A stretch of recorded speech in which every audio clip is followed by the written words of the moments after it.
Hello and welcome to the Nash Tackle Off the Hook podcast. Today's guest, Mr Nutrabaits, old school big carp angler, both home and abroad, Bill Cottam. But before I get Bill out, it's time for some Nash news. In a slight change, I've got some additional guests. I've gone for two aspects which are relatively new, sort of pre and post-COVID, in the industry. The first being Mr David Lyons, star of Tackling Minds. Dave, how are you, mate? I'm great, mate. How are you? I'm very good. Thank you so much for coming in, because I know you're a northern boy, sort of like me. I'm adopted northerner, mate, and you've come a long way, so thank you for coming in. 4 hours, mate, but yeah, thank you for the invite, buddy. Thank you. 4 painful hours. Yeah, no, thank you for the invite. It's been a great opportunity. Not at all. So I was very fortunate to come on to do a session, a Tackling Minds session, with yourselves and your organisation up in Rochdale. Rocky Rochdale, yes. Rocky Rochdale. But I was massively impressed about the background of the organisation, what it's all about, and just generally the promotion of fishing as therapy and improving mental health, because we all know how much as anglers we benefit from it. But that was case in point in terms of that session. Yeah, of course. Before we talk about the specifics of that, I wanted to talk about where you got the idea from and how Tackling Minds sort of came to life. Of course. So my background is, over the last 5 to 6 years, I've had a real bad issue with anxiety. My mental health's been pretty bad, to say the least, which I started self-medicating with alcohol, which unfortunately led me on a bit of a dark path with alcohol addiction. So I've been in and out of detox facilities for to date over the last few years, which has been an absolute nightmare. Lucky enough, I had the support from my family, my friends, my other half. And I got back into my fishing after a huge gap. Stupid, really. And, I was on different types of medication. I was doing different talking therapies and doing nothing more therapeutic. I weren't getting any more benefit. I was getting so much benefit than I was getting through my fishing over medication or talking therapy. So what it was doing to me, it was unbelievable. So I wanted to share that experience pass it on to people. And I knew it had something in it. So if I could promote it to the best of my abilities, then so be it. And that's what I've done and where I am today. So basically, you obviously have been through your struggles, which you've highlighted there. Yeah. How did you then get the idea for Tackling Minds and actually bring it to life? Because there's one thing having an idea, thinking, right, it benefits people's mental health. Another thing to making it what it is now. Because, like I said earlier, is just the fact that I could see what it was doing for myself, and no matter what medication, no matter who I was speaking to, my mental health, I weren't getting anything from it. When I could see the benefit I was getting from the fishing, I knew straight away it had something in it. So it was a case of, right, if it's taking one other person out, great. If it's taking a few other people out, even better. So I just set up a Facebook page, and before you knew it, just things gained traction, and there was turning to hundreds of people liking it, then turning to thousands of people liking it, and then got picked up by the Angling Trust, which was, at the time, it was great recognition, obviously being the governing body for fishing. And then, just again, things gained traction and seemed to be popular. So contacted a number of mental health organisations and got some Army veterans, the guys you've met last week. And things are going from strength to strength. We've also got fishing prescribed on the NHS now, which is that's massive. A massive thing in itself. So, we can carry on doing what we're doing and working within the different NHS departments, which we're going to do then. Great, it's been a bit of a monumental year, to be honest. You've been on mainstream media more than, mate, more than the government, and that's with COVID, mate. You've been more than you, mate. You've been way more than me. But in terms of what it is and what it looks like at the moment, Tackling Minds, obviously, you run sessions mainly based in the Northwest. Am I right in saying that at the moment? Yeah, we've got to start off and concentrate on our locality just to get things right. Just, before we think about expanding, it's just about ironing out those flaws. And, before we even think about moving into a different area, you want to know that this model is up to a high enough standard to be able to pass it on elsewhere. So, we're just trying to nail it on and just get things right at the minute. So, and if people, how do people access a session? If they want to come fish, they might. It's for all people, isn't it? Who've never fished before, all the way through to anglers who may have fished before or currently fish. How do they actually get to one of your sessions? So a lot of it is basically working on a referral system at the minute. So if it's a mental health organisation, for instance, Mind, the charity, they contact us saying we've got a group of people who really benefit from coming out on one of your sessions. It's quite simple, just to like get a few volunteers together, get access to one of the many venues that a lot of clubs and angling societies have kindly let us use. And just set up a day and, just teaching the basic fundamentals. And we supply the bait, we supply the tackle. And it's just, we've been with my background, with our volunteers' background, we can all relate. And it's like a great place to get together and talk about your personal issues or anybody being judgmental towards you, or, it's... Yeah. And you obviously... I mean, you do a fantastic job. The session that I went to, as you said, it was Army vets, I think. Yeah, the Army vets. There was all sorts of sort of stories, different mental health aspects tagged in there. But one thing's for sure, that even in the chucking down miserable rain of Rochdale, those boys had a fantastic time, which is the beauty of angling. And that's it, as like you said earlier as well, is, we as anglers already know the therapeutic benefits we get from it. It's great to pass on to these guys who, have never been fishing and never experienced that. And just to get them down on the bank, and it takes the mind off whatever, the personal issues, the struggles, what they're going through. And for the few hours that they're with us, they do forget about that. They have the laugh with us around the crack, and, you've seen that yourself, and it's just a belting day, isn't it? Yeah, it's absolutely brilliant, mate. And in terms of a model, you say it's prescribed on the NHS. I mean, that's a massive step in sort of angling as a whole. If somebody wanted to get involved, whether that be support or just to talk to you, or maybe look at opportunities at expanding, it could be any aspect that they want to talk to you about. What's the best means to sort of get involved, contact you, whatever that may be? Well, our website's almost finished now, which is tacklingminds.org. We've got a bit of a directory how you can get in contact with us on there. You can contact us on social media, our Facebook page, our Instagram pages.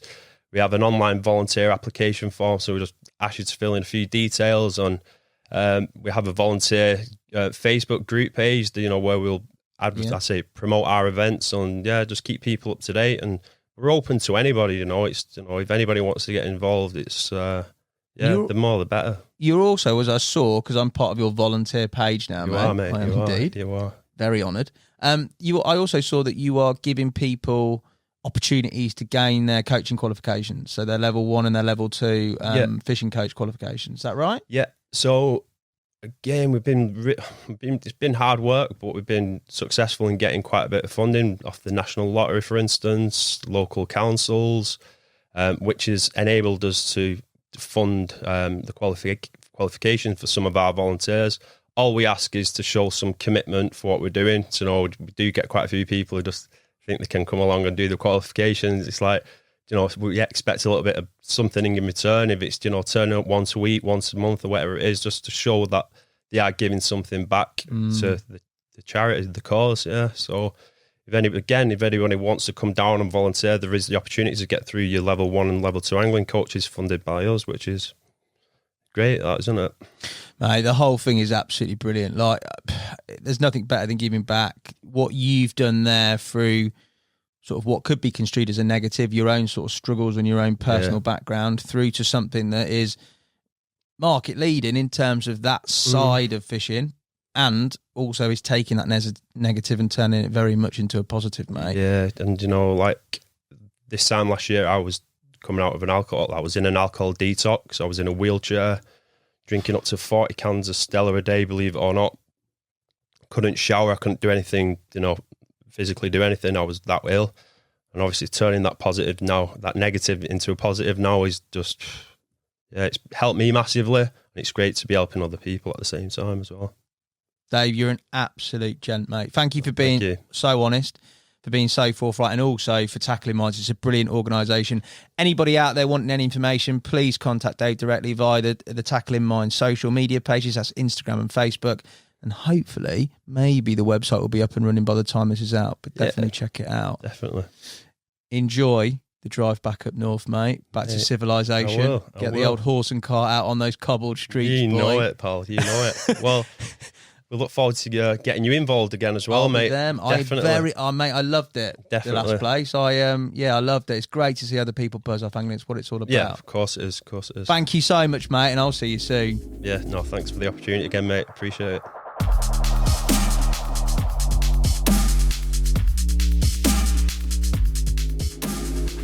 From one great initiative tackling mines to another new development in the angling tech world, I've got Steve and Tim from Catch, a brand new piece of tech software launching, or may even be launched by the time this podcast's out.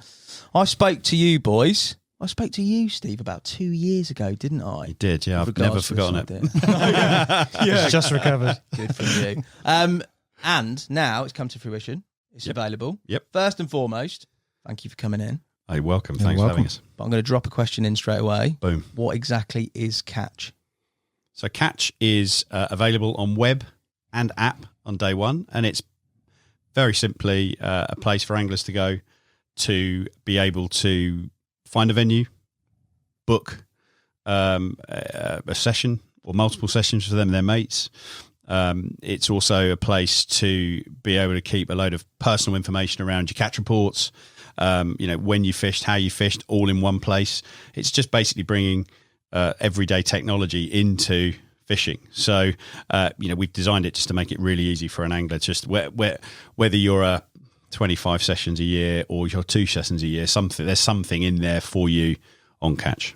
So from a fisheries perspective, it's about bringing everything for them in one place. At the moment, they're trying to manage their business on a telephone, which is constantly ringing in their world at the moment, especially with the pandemic, which is frustrating for them and obviously for the anglers. Their inbox, post-it notes, diaries, bits of information written down everywhere, spreadsheets.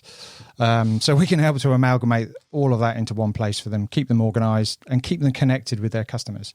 And for the first time, probably give them some data on their customers and that allows them to have, meaningful relationships, in the future. It's been done in many other industries.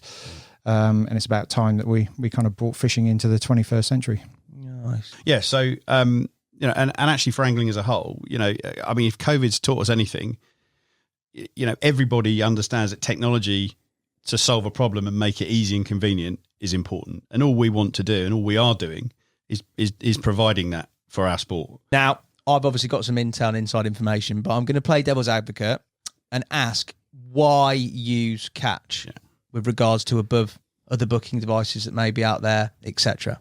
Well, we're basically bringing fishing into the 21st century. A million different examples. Golf Now, Airbnb, Just Eat, Deliveroo, Netflix. Just Eat. Never ending. Who doesn't love it? Yeah, especially me. I love a takeaway, everybody, just in case you meet me. You feel free. But yeah, it's accepted, right? Convenience is in all of our lives. Human beings are lazy. We're lazy buggers. There's loads of things out there that make it easier for us to live our lives in a much lazier way. And actually, why should fishing be any different? Now, obviously, there is a proportion of anglers that might not embrace technology. Sure. But you guys have factored something in. My dad. Yeah, definitely. Yeah. You've got something factored in with regards to that type of angler that potentially wants to come down. Yeah, sure. I think, I think it's becoming less so, but there's always going to be a certain percentage of people that don't have a smartphone, that don't even have a phone. Maybe, I don't know. And obviously the mobile app and a web account are not for those guys. They want to rock up at their local fishery, go and spend their £15 day ticket and go and pick a peg and go fishing for the day, and that's absolutely fine as well. The fishery can still use our technology to help them kind of manage that process to keep them efficient, so they know where he is, where he's fishing. And they know that the ticket count, if you like, is still accurate for that day.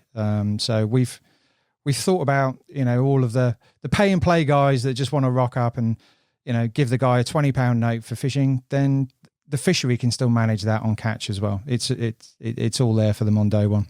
In terms of where you guys are up to now, when this goes out, I'm guessing you might just have launched. Maybe. But where are you at in terms of the scale of things at the moment and what the future might potentially hold? Well, obviously, we're trying to scale as quickly as possible. We've got, I think, 33 lakes as of this evening ready on Catch. It's a total of nearly 700 swims, something like that. Quite a lot of recognised fisheries within that list. There I've are, seen it. yeah. I think some of the names will resonate with certainly the carp community. But our job is to get engagement with these fisheries as quickly as we can, to give all the anglers as much choice as we can. But that's just going to take time. But we're onto it, and we're on a mission. And if the anglers can help us, then even better. So this time next year, every fisher in the UK. Will Well, look, it took a while to. Don't get ahead of yourself. We'll take 80%. I bet you. I bet you. Did you believe in chip and pin? Very true. And in terms of you two, your story, I think you're a bit crazy taking leaving really good jobs to then come and work in fishing. I've no doubt it'll work because it's a brilliant product. But for you two, background wise, well, we're really excited about the movie, the Marvel movie franchise that we're going to get on the back of this. Origins is what it's all about.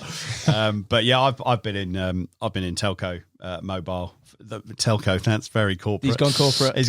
I've been in mobile, John, for well over 20 years. Different kinds of mobile based technology, from digital pens to mobile phones, digital pens. Long story. I've barely got a fountain pen up north, boy. Yeah, we'll do a sub interview on that one, mate. It's awesome.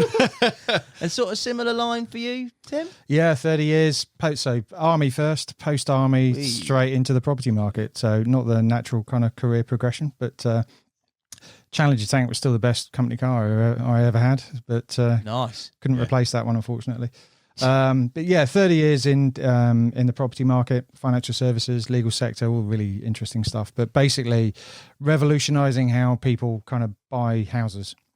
Because we all know how stress-free. Revolutionising. He's basically left an absolute multi-billion-pound industry for angling tech. But that is, this is genuinely me not taking the mickey. That is because you two love fishing and are lifelong anglers. Yeah, and actually, you know what? But sometimes it takes a bit of courage and bravery. We give a shit, so we want to get on with it. Good from you, manners. I like that.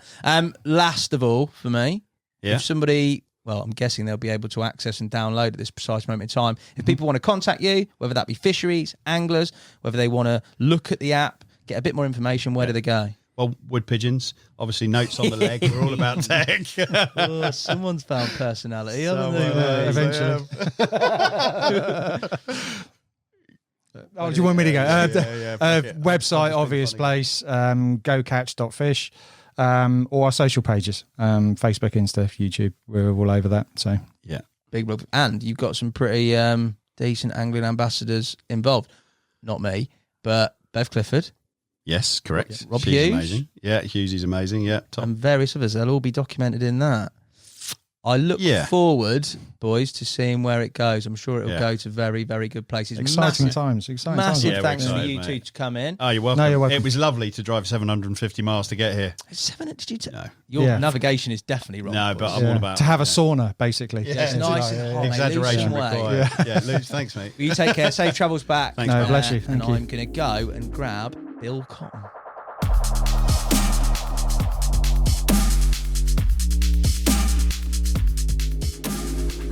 Bill Cottam, welcome to the Nash Tackle Off the Hook podcast. Thank you for being here, mate. No, thank you. A long travel down for you. What have you been up to recently? Well, rather frustrating of late. I've had to cancel 3 overseas trips already, which has got me down massively. But in the grand scale of things with what's happened in the last couple of years, there's people lost a lot more than I have. So it's as frustrating as it is. Let's be honest, it's been the strangest couple of years that any of us of our type of age have ever lived through, isn't it? It's just bizarre. It's been a bit out of left field, hasn't it? But in terms of local fishing, you've done any to keep your hand in? A bit, not a lot. I've spent a little bit of time on some of the waters where I grew up, which has been nice. What I'm trying to do is catch a fish from a particular lake that I can match up to a fish that I've got in my album from when I was 13, 14, 15 years old. That's cool. Which is a bit tough because I don't know what number of those fish are left in the lake. But, I just enjoy it. It's just short sessions. I can go with a low chair, a flask and a couple of rods and be fishing within sort of 20, 25 minutes of leaving home. So it's okay, but nothing too serious. Good old northern boy as well, mate, aren't you? It's always good to have you boys down in the studio. We've got to talk about bait, Bill. I mean, there's no doubting you are synonymous with obviously Nutrabaits. What I wanted to talk about is that whole process of that forming, mate, because I think my first... I mean, you're a carp angling Hall of Famer, mate. There's a lot to talk about, but I think my first instance when I think Bill Cottam, I think Nutrabaits back in the day, Trigga ice, all that sort of stuff, and Trigga. I mean, absolute carping history. Talk to me about that. Well, I think that will always be the case for me, and I'm enormously proud that that is the case. I mean, Tim Paisley and myself started Nutrabaits in 1986-7. I was 23 years old, I think. Tim was a bit older than, well, quite a bit older than me. And his name was a lot more sort of higher profile than mine. So I'm under no illusions. I couldn't have started the company without him. But yeah, we started at 86, 87. I was working full time, as you can probably tell from my physique, as a lifeguard and tennis coach at the time. Were you a tennis coach? Yeah. I was a fellow tennis coach. There Yeah, you I was go, a tennis mate. coach, yeah. You've got some symmetry. Yeah. I worked at a sports centre and had my own business as a tennis coach, badminton coach, and restringing rackets. Wow. So we started Nutrabaits in 86. I carried on with the full-time job for about 18 months. And then it got to the stage when either the main job had to go or Nutrabaits had to go, because we weren't in a position where we could employ anybody. And I couldn't do both. It was just taking up too much time. So I remember going to the manager of the sports centre and saying, look, I'm leaving to pursue my business, thinking that I could get my job back at any time I wanted, because I had the odd day off sick for fishing, but I was quite conscientious and, trustworthy and all that. And I said to him, look, I'm giving it a go with the business. And he said to me, that's great. He says, I hope it works, because you're never getting your job back here. And I thought, great. And it's a lot of people have said to me since it must have been the easiest decision in the world. I mean, I was never going to get rich walking around a swimming pool, but somebody put the wage in your hand every Thursday. Come hell or high water, we got paid every Thursday. And when I packed up work, Nutrabaits was nowhere near being able to pay me a wage. So I struggled through for about 12 months not drawing a wage, and then it crept up to the stage where I could employ a member of staff and pay a wage. So you had 12 months really where... 10 or 12 months, yeah, where it was a real battle. My parents sort of helped me out a lot. I was 22, 23 years old. You don't have savings, do you? No. I had a little car that got me around fishing and was going downtown a couple of nights a week. What was the scene like in town at the time, mate? It was all right. It was better than what it is now, or perhaps that's me with rose-coloured spectacles. I mean, we used to drink too much and all that. We used to chase women too much, but the drug scene wasn't like it is now. And I think that made for better. I mean, if you had I've never been one for having a scuffle and stuff like that, but if you did have a fallout with somebody and had a bit of a scuffle, you'd shake hands an hour later and get on with it. Yeah. It doesn't seem to be like that now. Yeah. So I think it was better, but that might be just me looking at it through rose-coloured spectacles. And the change in Nutrabaits really happened when we started off sort of selling direct to the public, which I guess is where you have to start. And then once we started creeping into the shops, into the trade, and we dropped the selling direct thing, that's when the income started to build up enough to pay me a wage. Right. So I think about 18 months in, I was able to take a wage that was comparable to what you were on before. I was earning at the sports centre. Which I say wasn't a fortune, but I was living at home. I had no... Yeah, and you're in your 20s, aren't you? I was in my 20s. I didn't worry about what happened next Thursday, really. Yeah, you're living the dream. Yeah. What was the relationship? How did that relationship start with Tim then? Did you meet each other fishing, or was it a... One of the very early specialist fishing tackle shops in the country was in Sheffield, called Bankside Tackle, run by a guy who became a very close friend of mine, Nick Elliott. He sadly passed away now, but it used to be the centre of specialist angling in Sheffield on a Saturday. Everybody used to go in, drink his coffee and all that. Not an ideal scenario for a shop, but he's not selling anything. No, but that's the way things used to be. Yeah. You know, like a traditional tackle shop, but it was a specialist tackle shop, and I used to spend a fair bit of time in there. So did Tim. And I met Tim on there. We shared an interest in bait, although I didn't have anything like his knowledge in those days.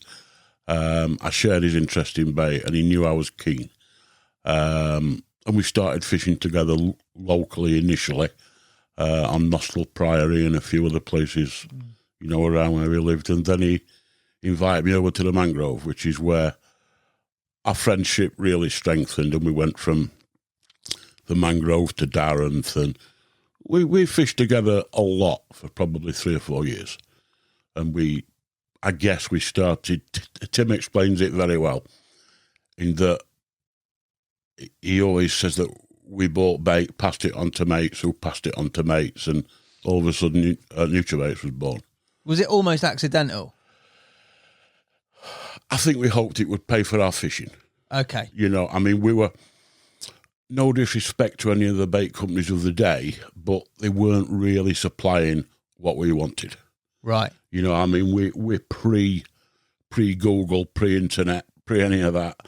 So if we wanted to source a product, it was a case of going to a library, getting a food directory, and trying to source it that way. And we were buying a lot of products straight from suppliers, which we might get a sack of it when in truth we wanted 5 kilos and things like that. So we passed on what we had spare to friends at cost, and it just exploded from there. And all of a sudden we sort of saw there was a business opportunity there. And Tim rustled up 250 quid. I borrowed 250 quid from my dad. Yeah. When we started Nutrabaits. Wow. In my mum's garage. In your mum's garage? Yeah, in my mum's garage, yeah. How crazy is that? Yeah. I mean, it's so different to times now, but I'm glad it was a good time to start, you know? At the time, so 80, 86, 87, around there, what other bait companies were operating? There was Richworth, as it was then, which became Stream Select. Martin Cowell and SBS. SBS, yes. There was Cotswold Baits, who did a few essential oils along a similar line to what we were wanting to do. And there was a guy from Lincolnshire called Hutchinson, who was a bit of a player in the bait game. Yeah. But there wasn't many more. I mean, Jeff Kemp was around, a few others were around. But nothing like it is today. I mean, I suspect there's more bait companies within 20 miles of where we're sat now than what there is in than what there was in the UK then. 100%. It's just crazy, isn't it? But, no doubt. It's funny you said earlier, you said about you hope that it would pay for your fishing. And I think I've been fortunate to have a lot of anglers like yourself with history, sort of that burgeoning early years of the scene.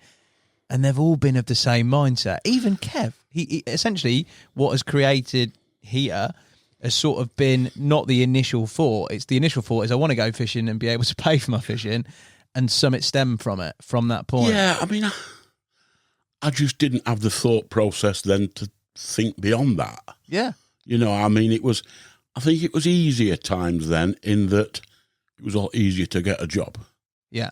But as I say, as a 22-year-old, I was just worried about where some beer money had come from for the week after and how I could get some petrol money to go fishing. Yeah. I didn't think about a mortgage or anything like that. That's what other people had. Yeah. You know? So it was... I suspect if I'd have been 31 and married, I'd probably never have done it. Yeah, it's timing, isn't it? Oh, yeah. Yeah, without doubt. But no, they're exciting times. But I suppose we were about 4 years in. We were starting to get tentative inquiries from overseas and that. And I thought, this could be a proper business, this. You know, and it's... the first 3 or 4 years, first couple of years, I wouldn't say we were playing at it. We were working hard.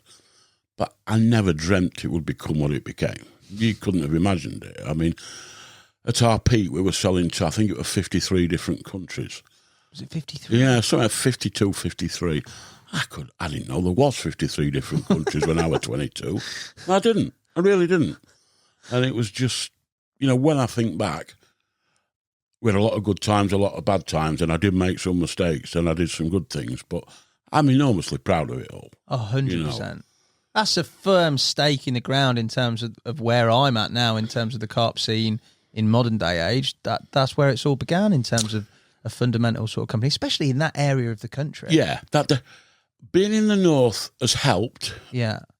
But it's been a hindrance as well. I think if your staff go fishing on the same lake as staff from other bait companies and field testers from other, I think you can't help but getting sort of sucked in to some of the problems that come part and parcel with selling bait.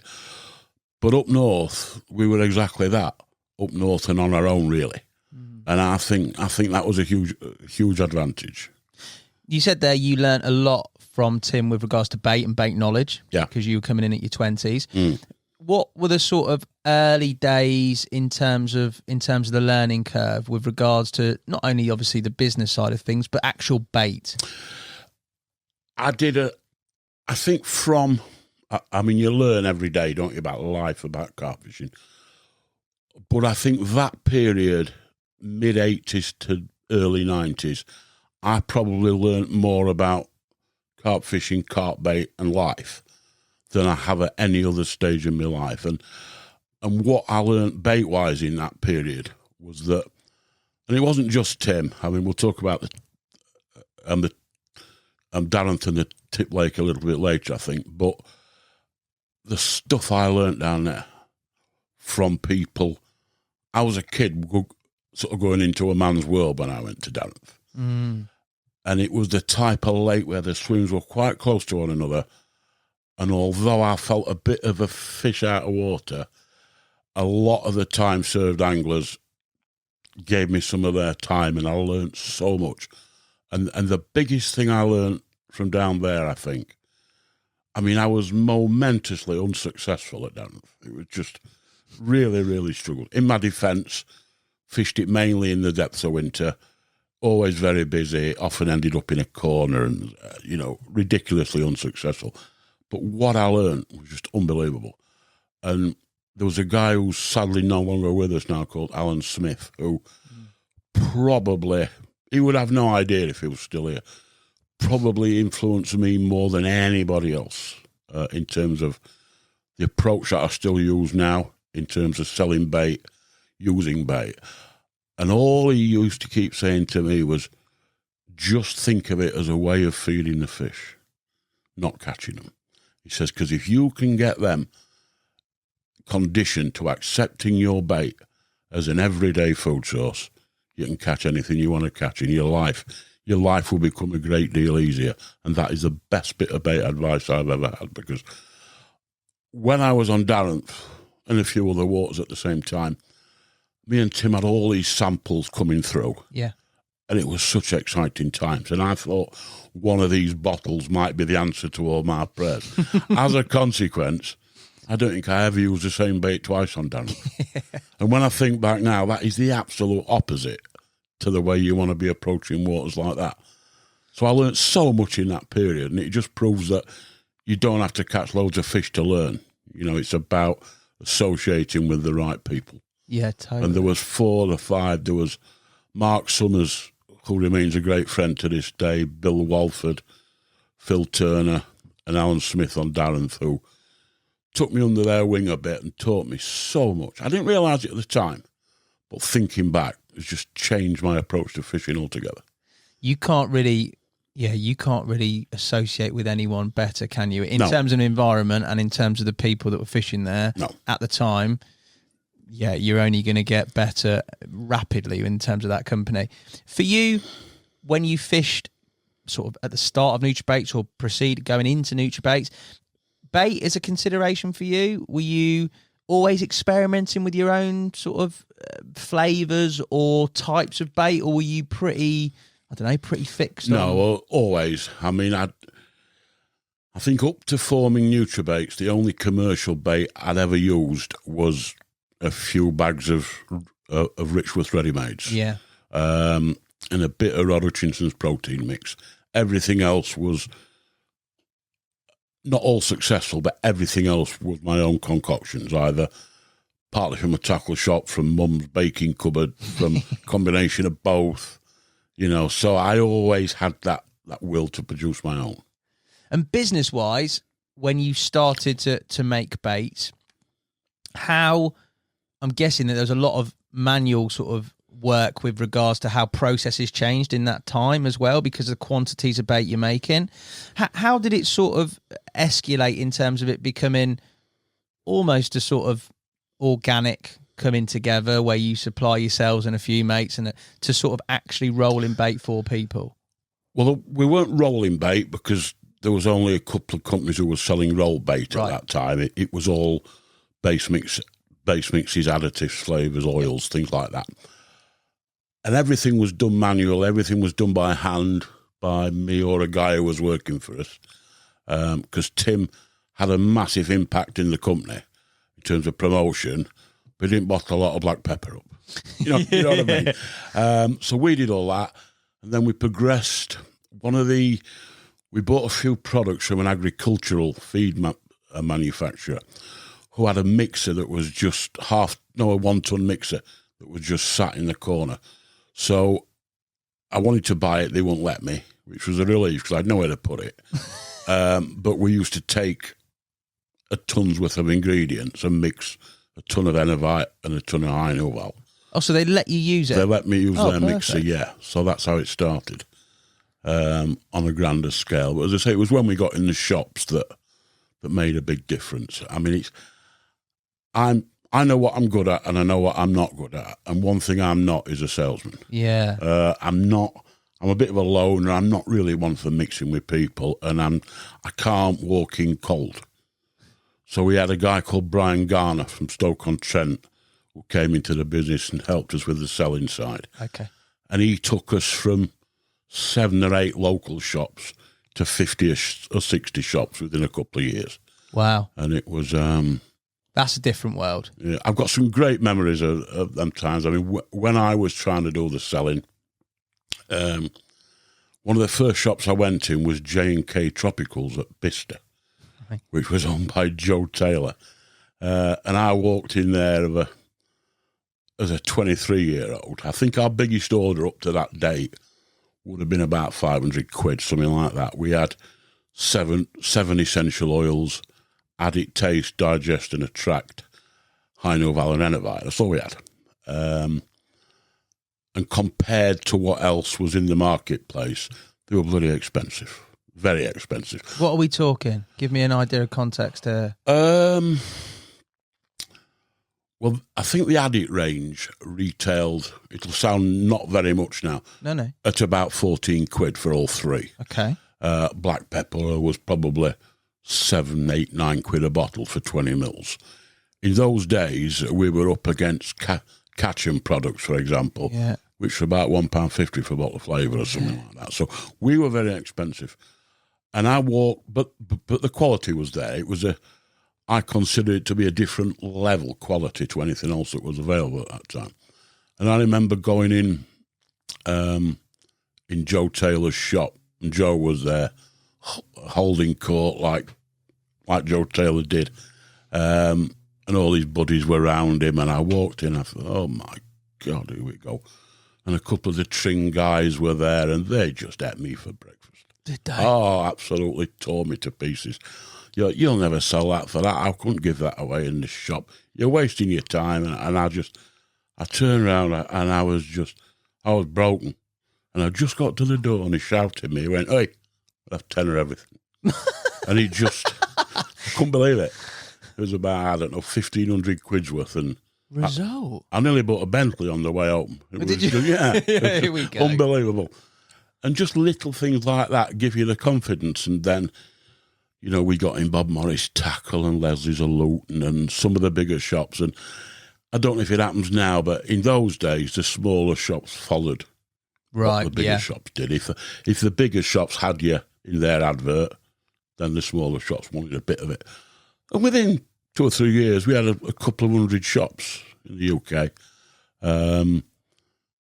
We had more at times, but in those days, if you had 200 shops in the UK, probably 120 were good ones. Yeah. Whereas towards the end of my time at Nutrabaits, we probably had 250 shops in the UK and 40 were good ones. But the good ones were very good. Yeah, yeah. It's the way the industry changed. The way times changed, don't they? But no, it just went up and up and up, and then we had an approach from Holland, and I went over on a ferry on my own. I mean, scared, don't come into it. Had you done much travelling before? No. None. I played tennis in France once. Oh, go on, Bill. And I remember sitting on the ferry on my own with a Ford Escort with about 10 bags of base mixing and a few essential oils. And I got there on the Friday night and they put me up in a hotel. I just sat on my own. I was looking at these groups of anglers who all knew each other, and Kevin Maddox were there. And I was just sat on my own, you know? Yeah. And I got there and sold out by lunchtime on the Saturday. Really? Yeah, sold out everything. Cool. Come home on the Sunday. But that was a real trip into sort of unknown. I mean, frightening, don't come into it. I mean... How was the driving? Scary. Yeah. Scary, you know. I mean, when I used to come down to Darenth, it was like going to the moon for me. Yeah. You know, 'cause I haven't got the vehicles we've got now. No. You know, I used to drive down to Darenth and make sure I left enough money in the glove box for my petrol on the way home. No, I did. You know, times are so different now. I don't think people have any idea. So that was Holland, and what we talking year-wise there? 89 probably. 89, so you're still not even in the 90s. No. Wow. No. And then from that point, I mean, I think the Trigga is definitely a bait which I used and caught fish on very early in my carp fishing, and Trigga ice, I think. Yeah. That's towards the latter end of things with regards to that. From the point of selling base mixes, flavours, etc., how did that then become what most people would recognise now as sort of a boilie? Well, freezer baits just weren't around. Yeah. You know, nobody really sold freezer bait. If you wanted fresh bait from the freezer, you made your own. Simple as that.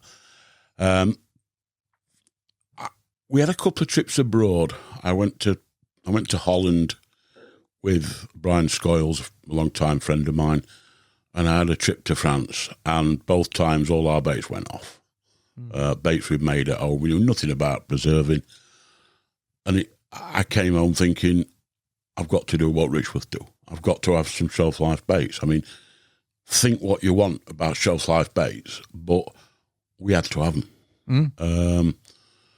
So we made a few inquiries and we started having them produced, a small range of ready-made boilies, and that's when things really exploded, really. I mean, this is quite a few years before Big Fish Mix and Trigga. Yeah. But it gave us the into the export market, really, because the export, but the guys in the other countries, they were using quantities of bait that didn't really making their own practical.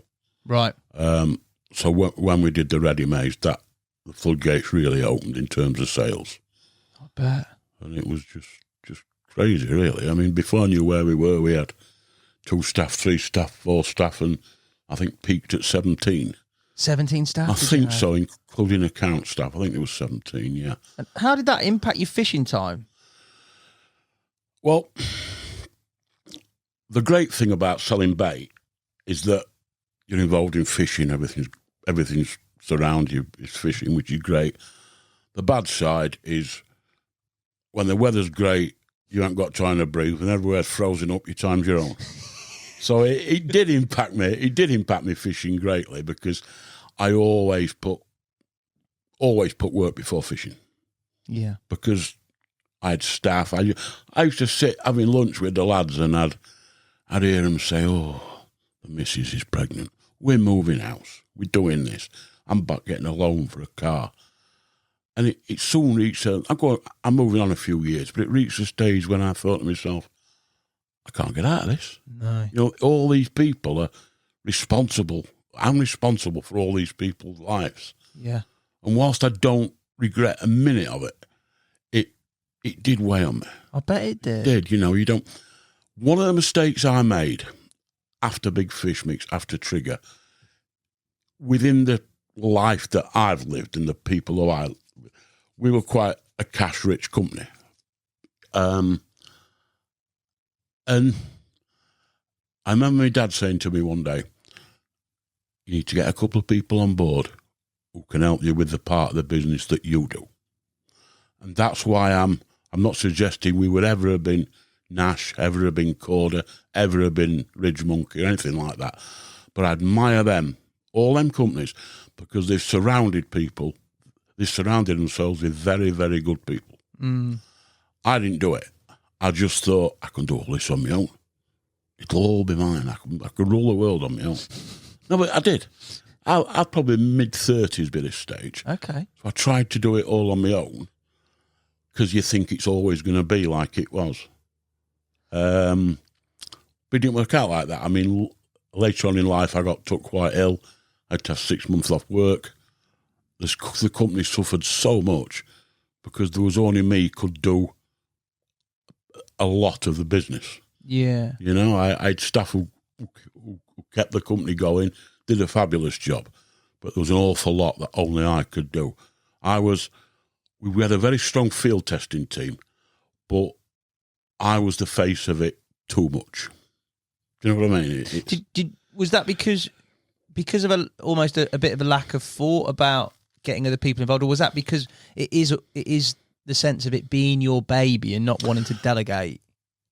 I think it's both of them. Right. It was also a bit frightening. Yeah. You know, because the people who could have done what I was looking for them to do would have probably wanted a comparable wage to me, a vehicle, and I was only a kid from Rotherham. You know, it was all a big new world to me. Yeah. It involved in amounts of money that I'd never seen anybody deal with. You know, and it was all a bit scary. It's a lot, isn't it? Yeah. And also there's a lot changing in the industry that you're involved in over this sort of 10, 15-year period. Yeah, like, I mean, we used to get invoices from suppliers for 18 grand, 20 grand, and I'm thinking, what? You know what I mean? Yeah. It was always all right because we sold stuff at a profit, but it's scary times, really. I think we grew a bit too fast, if I'm honest. You know, and successful though. That's the key, yeah, isn't it? yeah. It's hard to when you're being so successful and people want it. It's always going to be that way. Mm. Trigga, talk to me about where that started, how that came to be. Trigga started. A guy walked in my office one day, and he said, had nothing to do with the angling industry at all. He said, we've got 2 products here. He said, we've tested them.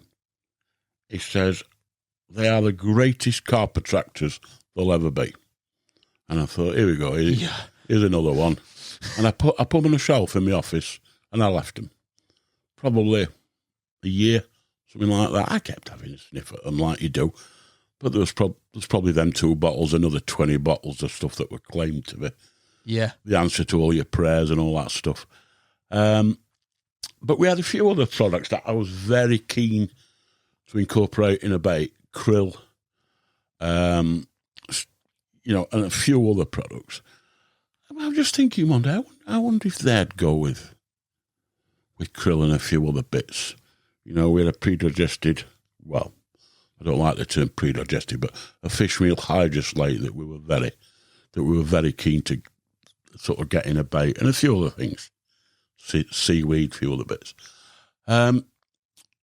So we added the powder and the liquid to it and sent it out to I don't know, a few of the field tests. I think we had about 300 kilos made up because we'd reached a time when bait rollers were around. So we had about 300 kilo rolled up and sent 15, 20 kilo to some of our top boys. And what happened over the last 2 or 3 weeks, I never to this day have I witnessed. It was just ridiculous. People whose... In terms of field testers, you get a lot of different people. You get them who just want to blow smoke up your arse and tell you everything you do is great, which is not what you want to hear. You want an honest appraisal. You get them who just want to come on board and field test an already proven bait on their local lake and want to pay bugger all for it. And you get a small percentage of people who are prepared to sit behind the unknown to learn about it. And I sent this to people in the third sort of category: Tim Paisley, Brian Scoyles, Ken Townley, a number of others. And it was just unbelievable what happened. I mean, not only were they catching numbers of fish, but the numbers of big fish they were catching was just off the scale. So we tweaked the bait. We'd gone in a bit high with the levels of the Trigga powder, so we tweaked the levels, we tweaked the bait over about 18 months, and we got it to a stage when it was just... Never have I come across anything like it. I mean, no disrespect to other people's baits, and I'm not a Nutrabaits user anymore, but I'm not sure I'll ever find a better bait than Trigga. Really? No, I don't. It's just... It's changed a little bit over the years, not through any fault of anybody, but because the way of the world now is that some ingredients are not identical to how they were 20 years ago. Of course. And you can be whoever you want, spend whatever you want. You can't do anything about that. If the big food industry people say, no, we're not making it anymore, you're buggered. But it's still a very, very, very good bait, and I don't think I'll ever find a better big fish bait. I don't think I will. Why do you think that is? Well, you either believe in big fish baits or you don't. I'm a believer, definitely. Yeah. Well, to me, a big fish bait is the one that comes the closest you can possibly get to fulfilling their dietary requirement. You know, and there is a strong argument backed up by science that the older, therefore possibly bigger fish, have a better sense of what is good for them than the smaller, more naive fish. Now, I don't care if people believe that or not. I don't sell bait anymore, but I know that to be true. Nobody will tell me otherwise. I mean, somebody who buys a bait gets feedback from them and their other 4 mates. I was getting feedback from hundreds and hundreds of people, and there is no doubt that Trigga is a fantastic big fish bait. There's no doubt. And I think it's as close to will never be a perfect bait. No. But it fulfills their dietary requirements better than any bait I could ever put together, I think. And I think that's what makes it a big fish bait. What about your thoughts, and this is a bit broader, we'll come back to big fish mix, etc., but your thoughts on baits and baits blowing? Because there's been prestigious big fish captures on certain big fish baits, and then there's the whole phenomenon of someone saying, no, this is blown, I've caught well on it, but all of a sudden it is stopped, or my catch rate's dropped, or whatever. What are your thoughts with regards to all that? And did you see that with your own use of Trigga on a certain venue? I think there's 2 reasons a bait will blow. One is because something is over the top in it, okay, be it a flavour, an additive, something that is perhaps stands out too much in that particular bait. I think that's one of the reasons a bait can blow. If that is the case, it's hard to get that bait working again on the same water. It could be that you're loading your bait with butyric acid, for example, and the fish have been caned on a bait high in butyric acid in the past. But a balanced nutritional bait with sensible level attractions in it, sensible flavour levels, essential levels, generally speaking, they only blow because you've caught too many fish on them. Right. In which case, This is another comment from Alan Smith. Just keep it going in and don't fish for 2 weeks. Right. And it just makes sense. Makes total sense. And I don't think a balanced bait with sensible levels of attraction will blow. I mean, if you look around at the bait companies, and again, I'm not being critical, but the bait companies who launch the new wonder bait every 15 months aren't getting it quite right.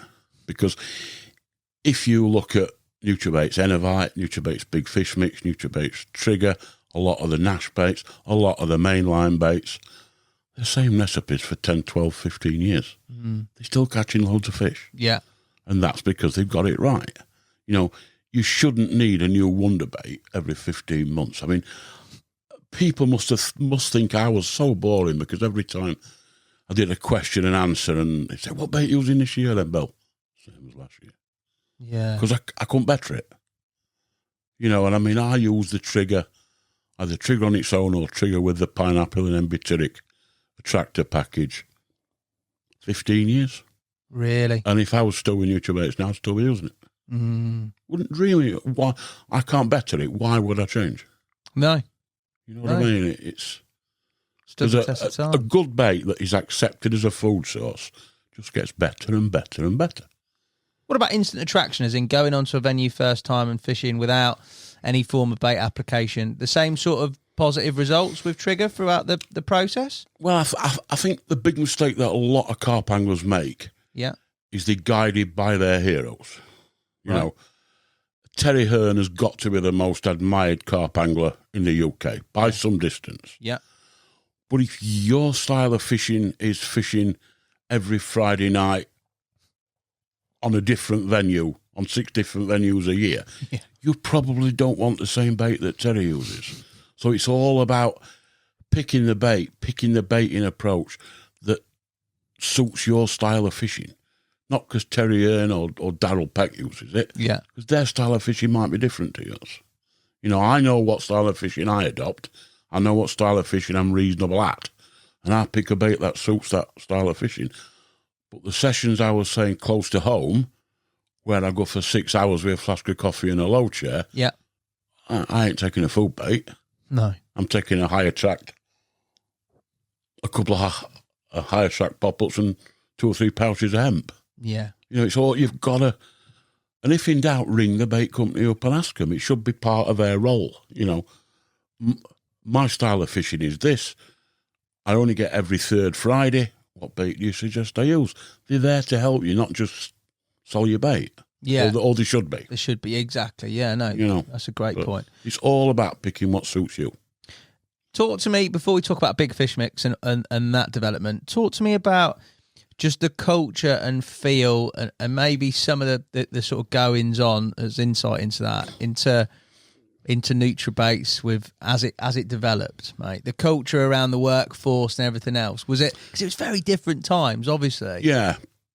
I mean, we tended to just employ carp anglers. Okay. Which had its advantages and had its disadvantages, is that in that none of them wanted to work on June the 16th. You know what I mean? But it's I like to think that whoever picked the phone up, the customer will be speaking to a time-served carp angler who might not be fishing for 60s, but knew the stuff. Yeah. Because people don't want to ring up. It's different if you're buying a bed chair, but people don't want to ring up and talk to somebody who don't go fishing about their recipe for whatever bait. They don't. They want to speak to somebody who knows it, used it. And so we did that. We also surrounded ourselves with a fabulous field testing team of sponsored anglers, whatever you want to call them. We had teams in probably 20 different countries who I will never be able to thank them enough for what they brought to the business. Because, you know, we used to go to Austria. We used to do a trade show in Austria. There'd be me, one of the guys, and 4 Austrian guys. And we built them up to be known within the different regions, countries and such like that. And it was just, the help they gave us was immeasurable, really. And it just grew and grew. it got to a stage when it got, as I mentioned before, it got too big too quick. Yeah. But what do you do? Well, What do you do? It's a difficult one. there's a lot going on, as you said. It's a lot, all in total. Yeah. Any standout funny moments in terms of the workforce? Was it quite like jovial and upbeat and a nice place to sort of apply your trade? We had our moments, but really, I mean, I'm a big believer in trying to get a harmonious workforce. I mean, I think it goes such a long way, and for the most part, we had that. We had a couple of incidents where people thought they could, because I was earning £18 million an hour, they thought they could take what they wanted and flog it to the mates for a bit of beer money. We had a bit of that over the years. But I used to say to everybody, when I did the interviewing, I said, you'll find me the softest boss you'll ever meet, but lie to me or steal from me, you will go that day. And I always stood by that. Yeah. That's the way I was brought up, you know? So, yeah, we had some good times, had some bad times, had some laughs along the way, and I do miss the crack with the lads. I was going to say, do you miss that? Because it is... Yeah, I do. I mean, when I left the sports centre to sort of spend my life stinking a fish meal, I missed it. And when we had the workforce, we had some... As with any workforce, you don't have to all be mates, do you? You all have to be good at what you do. But I was what I would call mates who you go for a pint with a lot of them. Yeah, it's brilliant. It's brilliant. It's also a problem because when things aren't running that smoothly, it's not brilliant. And that's why I became mates with a lot of them and remain mates with a lot of them, but I would never give somebody who was a mate a job. It's just a nightmare. Blurred lines. If it don't work, it's awkward. Yeah, I bet. But, yeah, we had some good time. I did many thousands of miles all around Europe and heard many rumours that were absolute nonsense. And, but no, they were great times. I mean, I had spent, I think, 33, 34 years running Nutrabaits. I don't regret a day of it. Not a day. Yeah. But, some success, mate. As you say, like you said at the very start, you look back at it with pride, and you definitely should do. Caught a lot of people, a lot of fish. Yeah, I think we were right time, right place. I think it was about 10 years ago, I had a bleed on my brain. I was sat in the pub with a girl who I go for a drink with from time to time, and I just said to her, I feel really weird. I said, everything's sort of going on around me as if it was just bizarre, and she gave me all that, you're too old and stuff like that, old man. Then I got a bit of a fuzzy feeling in my head. By the time I got home, which was 300 yards from the pub, the only thing I can liken it to is being hit down the head with a cricket bat. I can't I just can't think of anything else that would come close. And I said to my missus, ring an ambulance straight away, there's something all right. And while I was talking to the doctor, the nurse, whatever it was on the phone, not a very pleasant thing to discuss, but I vomited all over the kitchen, up the ceilings, up the walls, never. And apparently that is your body's way of relieving the pressure in your brain. Is it? Yeah. And I got rushed into Rotherham Hospital, had a scan, and then got blue lighted to the neurology unit. Yeah, neurology unit in a hospital in Sheffield, and was told that I'd need either an operation in through my skull, in which case I'd have to learn to talk again and all that stuff, or an injection in through my groin that would squirt something into your brain that would stop the bleeding. And where your bleed is on your brain indicates what's caused it. And I don't know, the doctors just say that by what the bleed, where the bleed is, gives you an indication if it's alcohol related or this or that or the other.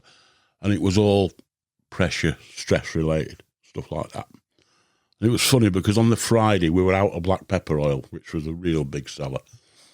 And I was stressing all day Friday about black pepper. And then and because we were out of stock. And then on the Monday, black pepper didn't matter at all. No. Because I was contemplating this, and when I was the night, I was going to have a scan at 6 a.m, and that will decide whether they operated in through my skull or in through my groin. And that night, you think you've been frightened of things in the past. You haven't. I was just trembling all night. And my missus has suffered with her nerves over the years, and Mark Backhouse, who was my right-hand man at Nutrabaits for quite some years, went straight to her in the morning, picked her up, brought her in to see me, and I was all wired up and all that crap. And I remember him saying to me, typical broad Yorkshire lad. And I'd just ordered a Volkswagen Transporter Sportline. Oh.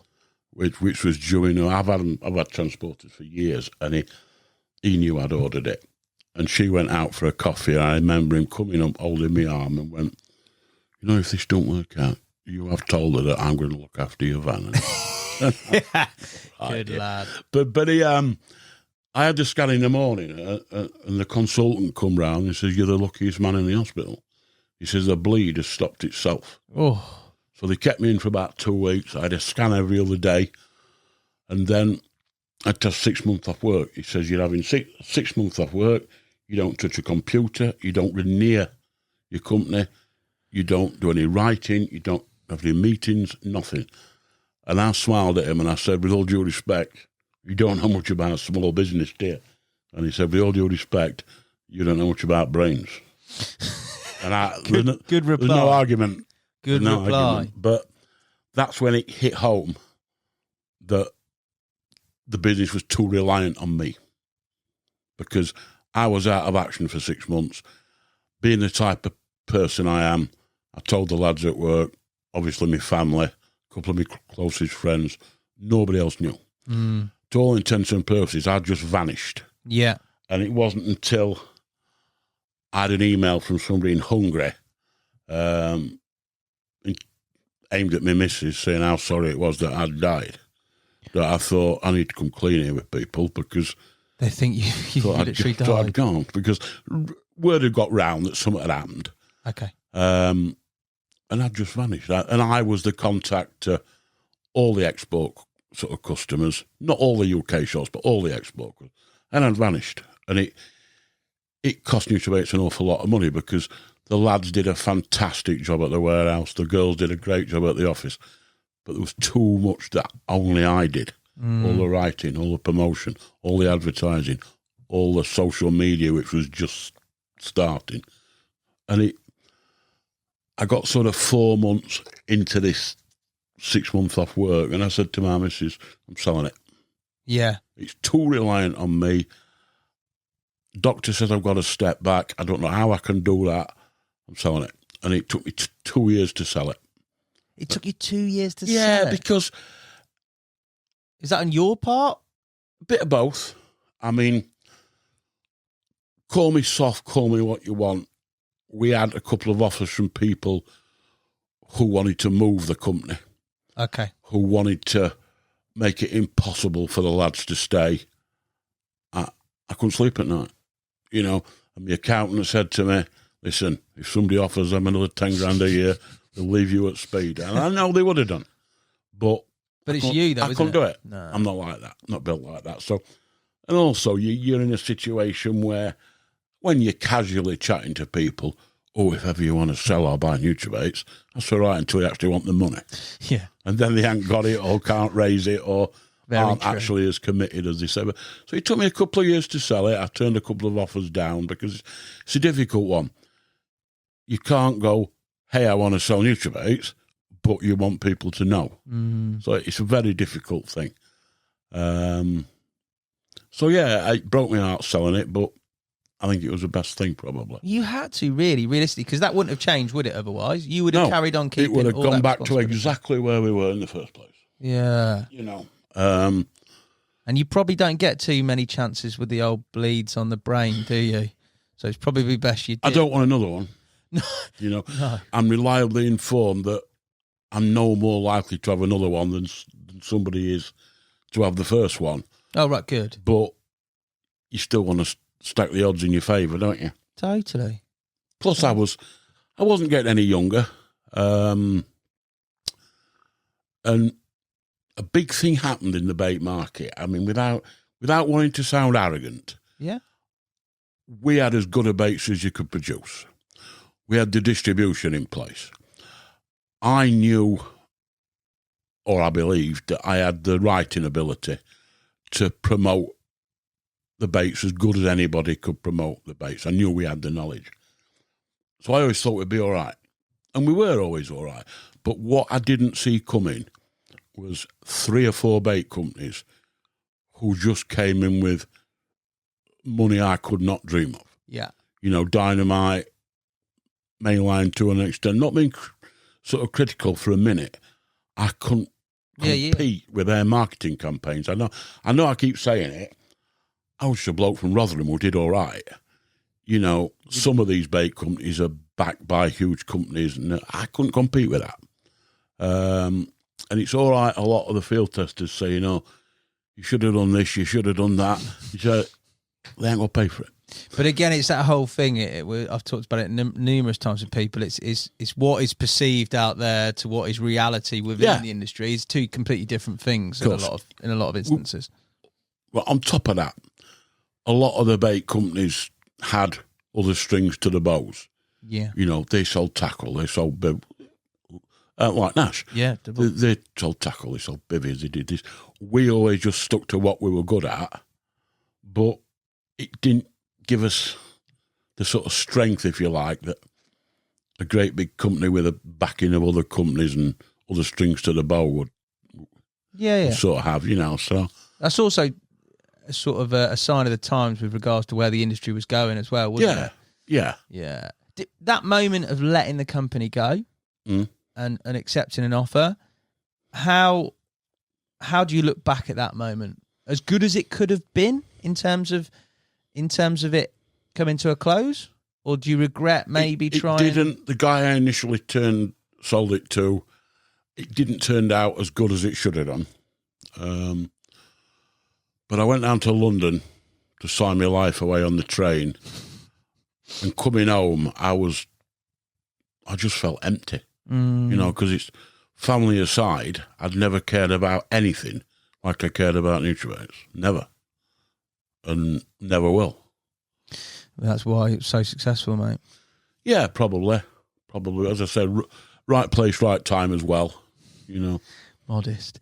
In terms of bait, and this is sort of the close of the bait chapter. I mean, incredible, mate, that you were involved in all that. But modern day baits, the trend for sort of high attract, sort of very, how can you say, very concentrated flavours in a lot, especially hook baits and etc. Where does that sit in your thought process with regards to? I know we talk about styles of angling, but that general trend.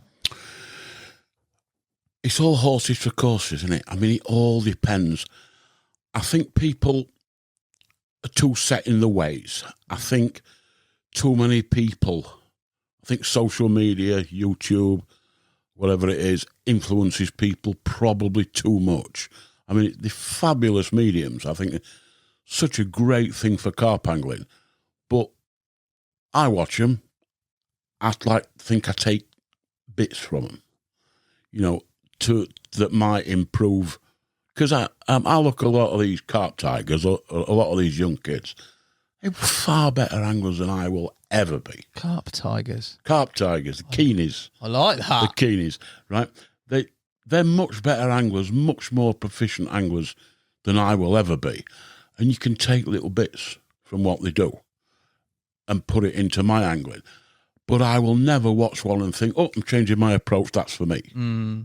Because, as I said a while ago, you've got to pick the approach, the baiting strategy that suits you, not suits the guy on YouTube. Yeah. So everything's got its place, but it's just picking the one that's, you know, the most effective for you. Nice. Angling. Actual hands-on angling for you. Rotherham boy, proud Northerner.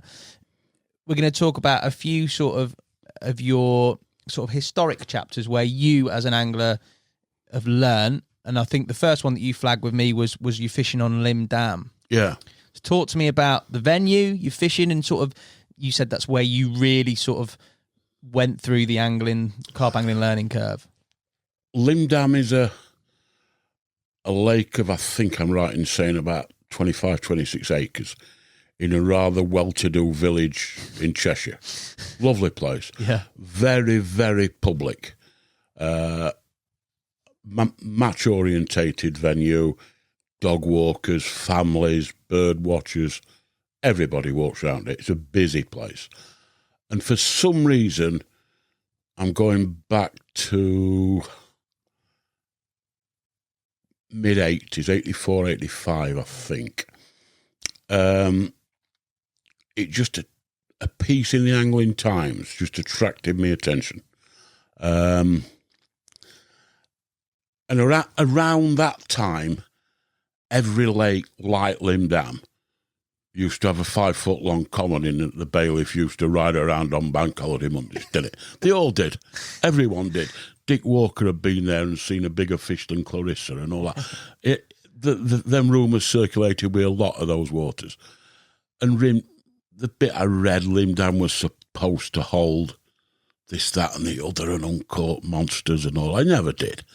But I thought, that sounds like me, that. And we had a drive across one Saturday, me and a friend of mine, and I just fell in love with the place. And I fished it. I've probably spent more time on Lymm Dam than any other single water in my whole life. I mean, I was working continental shifts at the sports centre, so I'd get 4 days off one week, 2 the next, 3 that. I can't remember how it worked, but I was fishing 3 nights every week, 4, 5 some weeks on there. And I did that summer and winter for 2 and a bit years. Wow. And we used virtually the same bait all the time.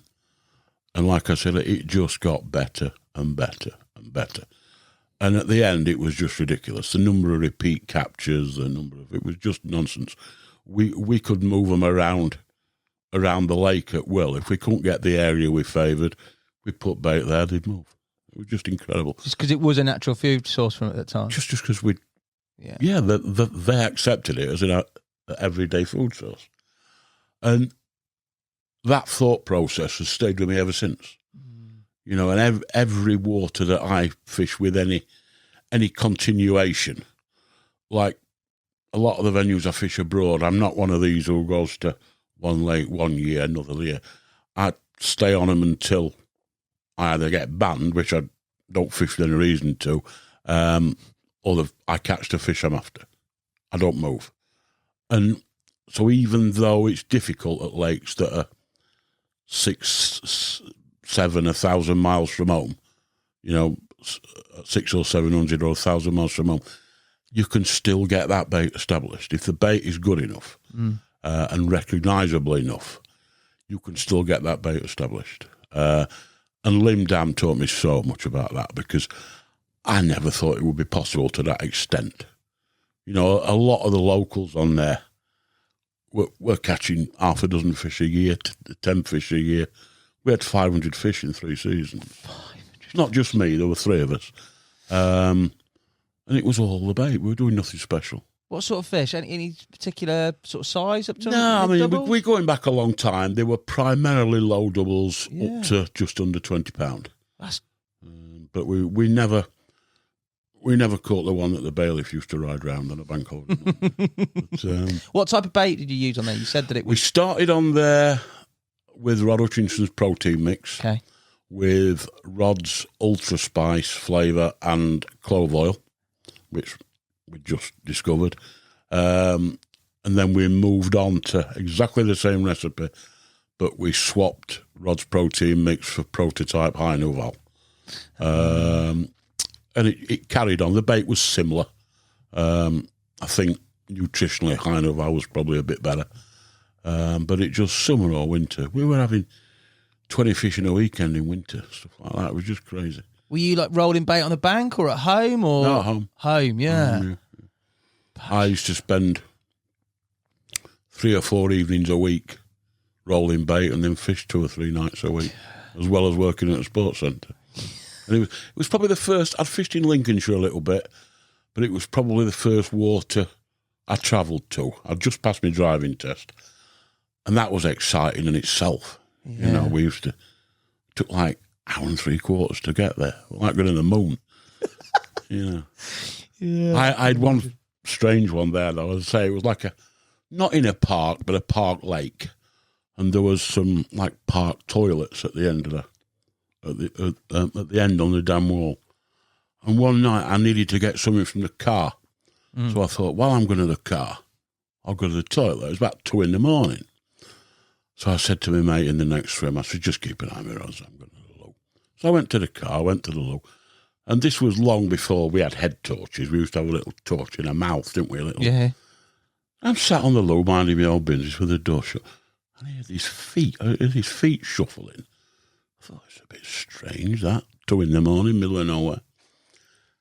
And I'm sat there, like, contemplating, and I thought, well, these feet aren't moving, and I can't hear any evidence that he's going to the toilet, anything like that. So I thought, I did what I had to do. I opened the toilet door. There's a guy stood there. He went, "Hiya, I'm Malcolm." Oh, no. You're joking. And he was stood there in white shorts and an orange T-shirt. I remember it as if it were yesterday. And he says, "Hiya, I'm Malcolm." I thought, spiders. What did you do? Yeah, we went out for a couple of years, but it didn't. No, It didn't work out. It didn't work out. No, I said to him, "Are you good at running, Malcolm?" He went, I don't know. I said, well, let's find out. So, and he just did one. But no, we had some good times there. Oh, wow. But no. Rigs wise, how riggy? I mean, we'll talk sort of in more modern times, but for you, rigs, obviously bait's been a paramount importance, but rig wise, has it always been, have you been quite riggy or not really? It's more about the situation you've created, etc. I honestly believe if you've got a bait they want to eat as much as the bait I like to think they want to eat mine, rigs are not massively important. You know, if you've got a bait they really, really want to eat, the rigs I use, which is, I do use a multi-rig, I do use Ronnie rigs occasionally, but the vast majority of my rigs are either a bottom bait, a balanced bottom bait, or a snowman on 12, 14 inches of Christ and Supernova and a knotless knot. And if they want to eat the bait a lot, as opposed to taking it through sort of curiosity value, that'll catch anything that swims for my money. You know, I mean, if you've got a bait that they want to mouth and perhaps not really, then your fancier rigs might come into it. But the way I fish, I don't think it's... Preference for you, bottom baits, pop-ups? Snowmen. Snowman. I think I like to use the food bait, bottom bait, and a higher track pop-up on top. I think it's just a confidence thing. And I think when you've got baits, one bottom bait, one buoyant bait, and the obscure shape of a pop-up presentation, I think it's a bit harder for them to get rid of. I fish a longer than average hair, and my hook lengths are considerably longer than most people's. Because nobody... The vast majority of my fishing is trying to single out the occasional big fish, mainly overseas. And nobody will ever convince me that a longer hook length doesn't increase your chances of doing that. It obviously doesn't mean you don't catch smaller fish, but it increases your chances of the big ones, because the first huge fish I saw on the bank was when my mate caught the scarred fish at 69 pounds. And I looked at it on the bank and I thought, Christ, how big is that? It's like a horse. And I thought, everything on that fish is bigger than a normal fish. Therefore, it stands to reason that the hook length have to be a bit longer. Not necessarily a bigger hook, not a bigger bait, but I want more movement than what is offered by a 4, 5, 6 inch hook length. Yeah, the mechanics have to be different. They have to be. Because if you look at the two extremes, if you were... But obviously in massive extremes, if you were fishing for a great white shark or a stickleback, it stands to reason. Yeah, of course. I mean, these, I try and target some of the world's biggest fish. Occasionally you get lucky.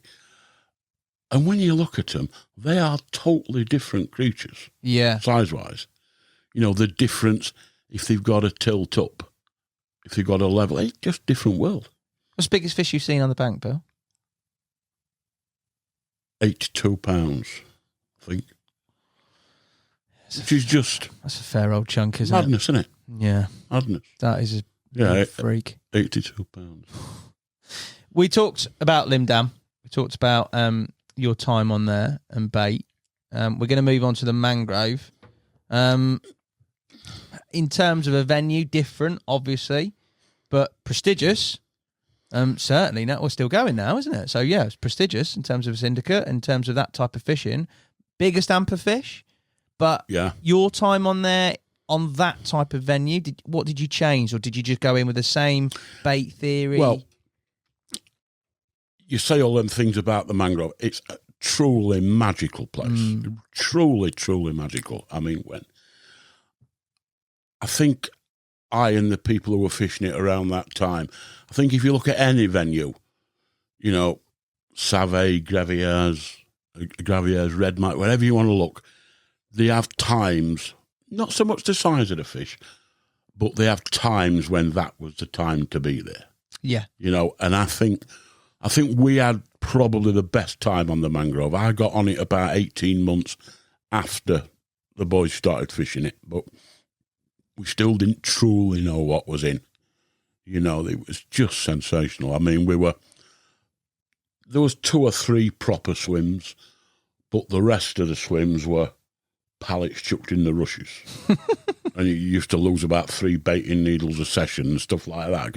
And if you moved on your bed chair, the foot went down. It was a nightmare, but it was just wonderful. Yeah. Just wonderful. I mean, just a saucer of silt, but the fish and the excitement was just off the scale. But again, I went there when I was in my very early 20s, fished it for quite a few years, and I'd stepped into a man's world. You know, it was fished by half a dozen, the John Lillys of this world, Roy Stallards of this world, Brian Garners of this world, who were all 10, 12 years older than me.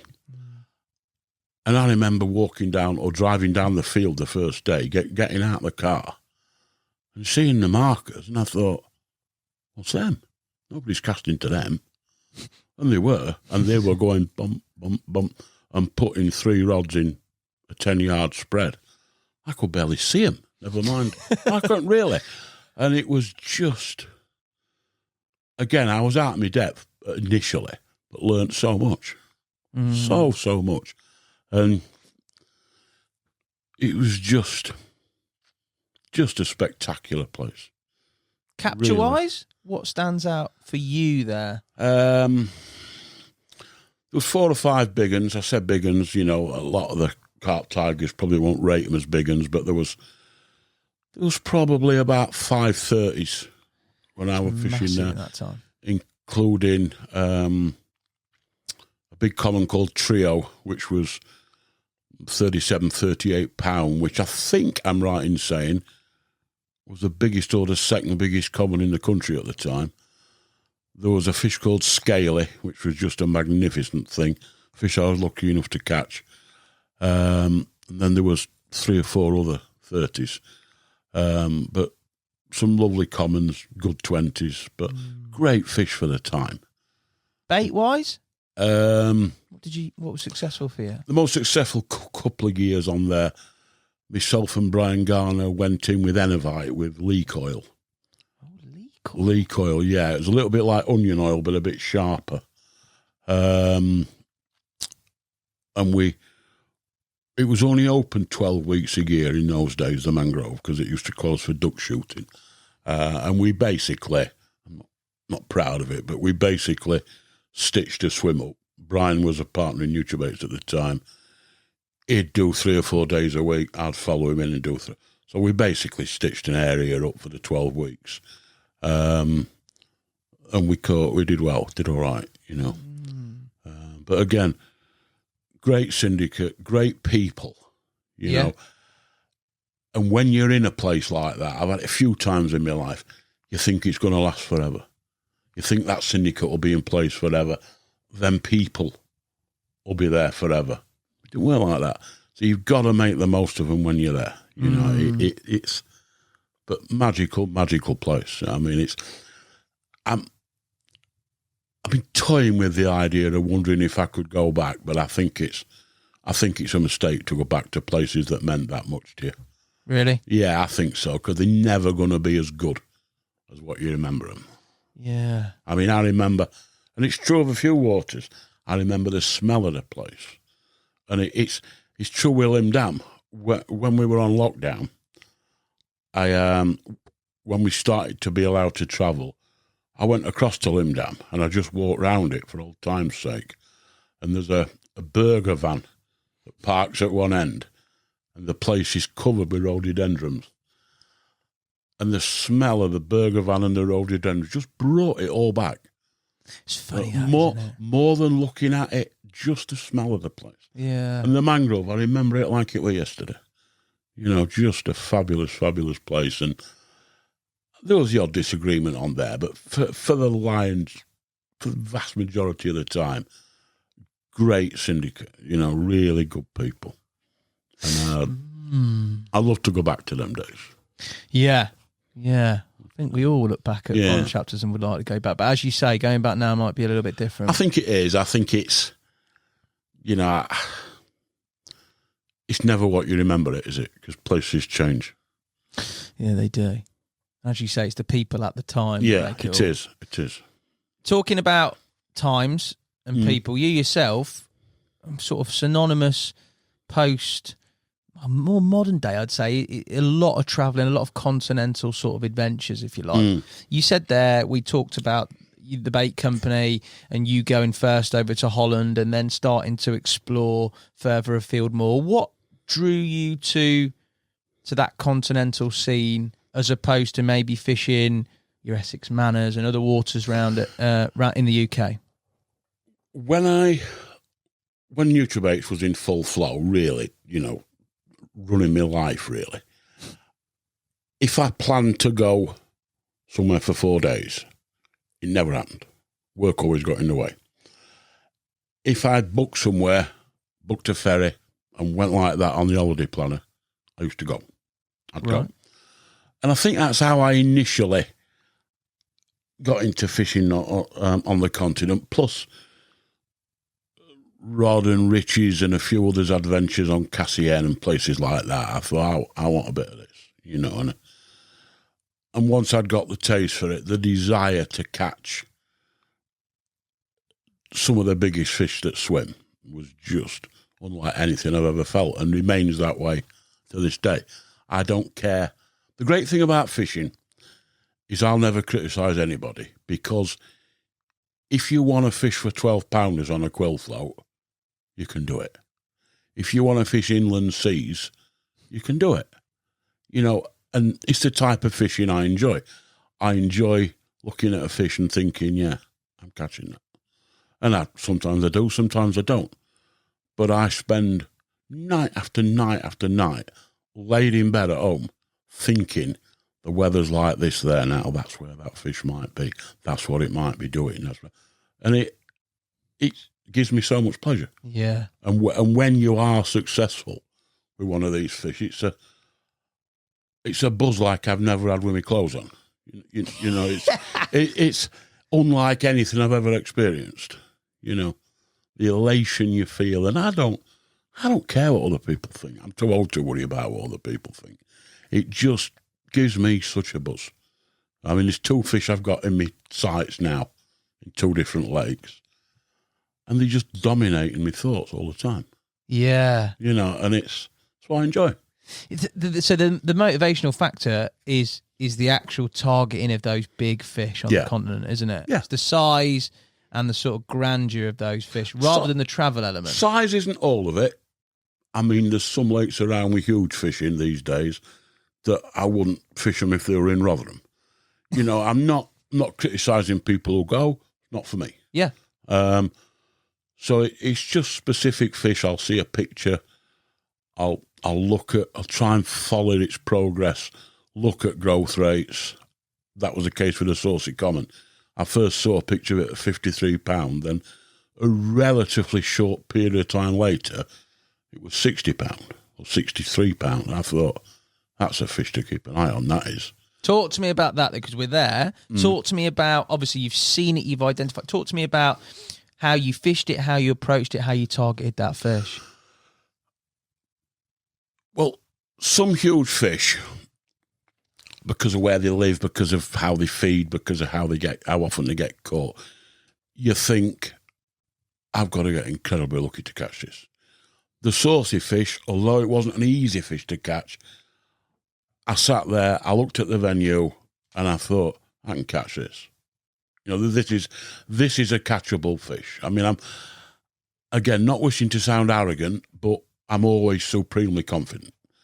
And I looked at that saucy, and I thought, I can catch this. I mean, I'm not one of these who wants to see a map of the lake, see the hot spots, or any of that. But I'm interested to know where a target fish has been caught from. Okay. What time of year, what area.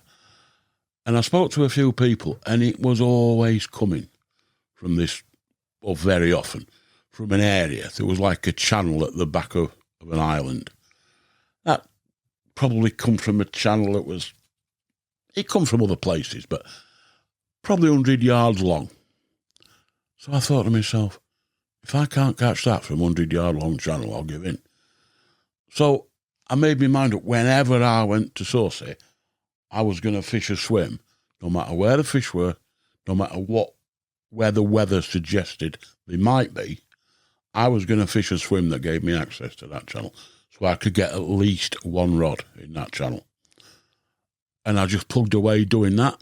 Caught quite a lot of fish from there. Common kept eluding me. But every time I went, I thought I was going to catch it. I never had a doubt in my mind. Really? Yeah, It's just a matter of time. Never had a doubt in my mind. But I tend to be like that. I mean, these two fish I've got in my sights now, again, might sound incredibly arrogant. I'll catch them. Oh, no doubt. I don't know when I'll catch them, but unless I get banned, unless they die, unless I die, I'll catch them. And that's how I am. I can't, it must sound a bit arrogant, but it's not meant to. No, it's mindset, isn't it? It is mindset, absolutely mindset. And I was probably 2.5 years in on Saucy when I caught it. How many trips was that then? 2.5 years, you're saying. In that time, how many trips? 6 or 7. Right, okay. So not that many, really. No. I might be wrong on that, but somewhere in, again, 600 miles from where I live, it's heavily booked up. The problem with a lot of these sort of continental big fish, you can't go when the weather's right. Yeah. You can't go when you go on the week you booked it 2.5 years previous. So I tried to look at, I knew it tended to come out twice a year, May or October. So I booked every May, every October, if I could get on.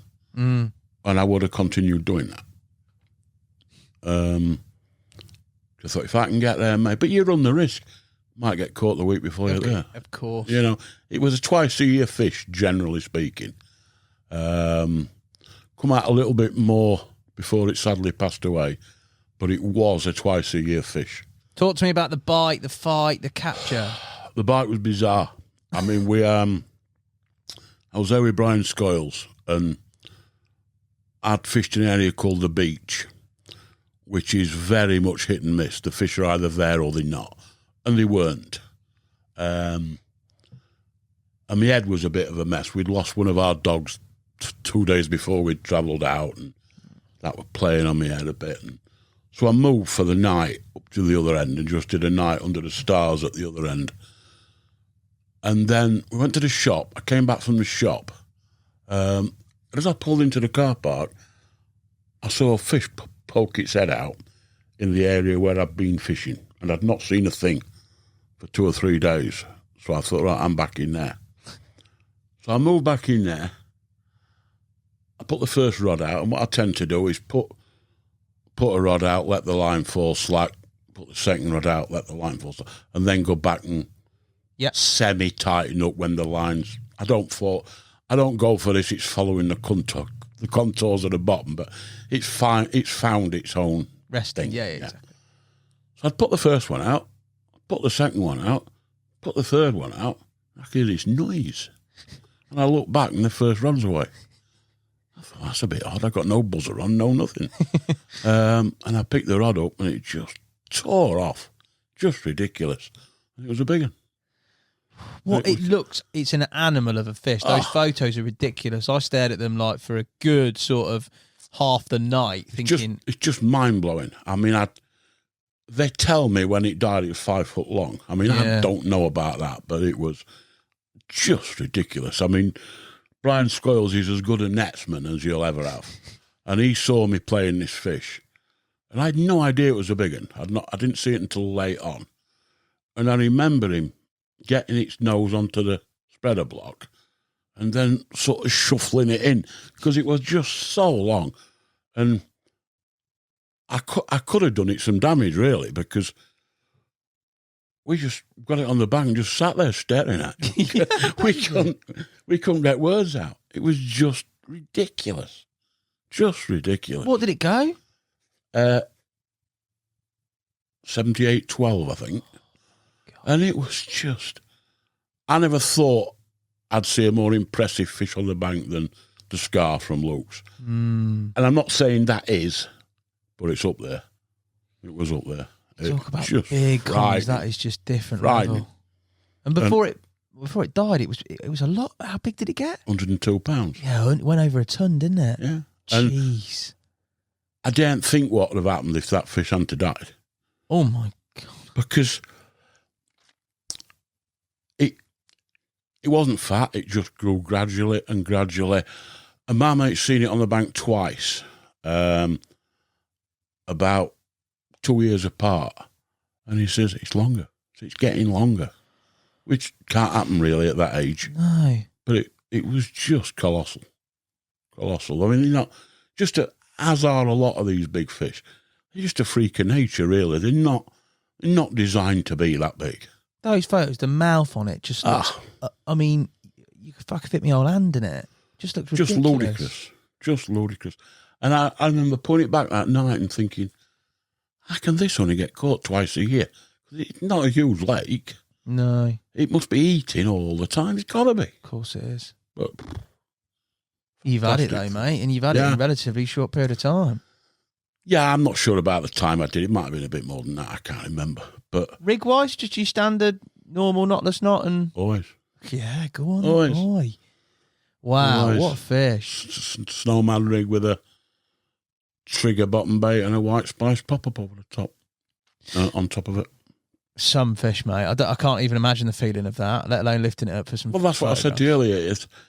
It's an incomparable feeling. There is nothing. For me, each to their own, there is nothing that gives me that buzz in life like one of them truly, truly big fish. Nothing.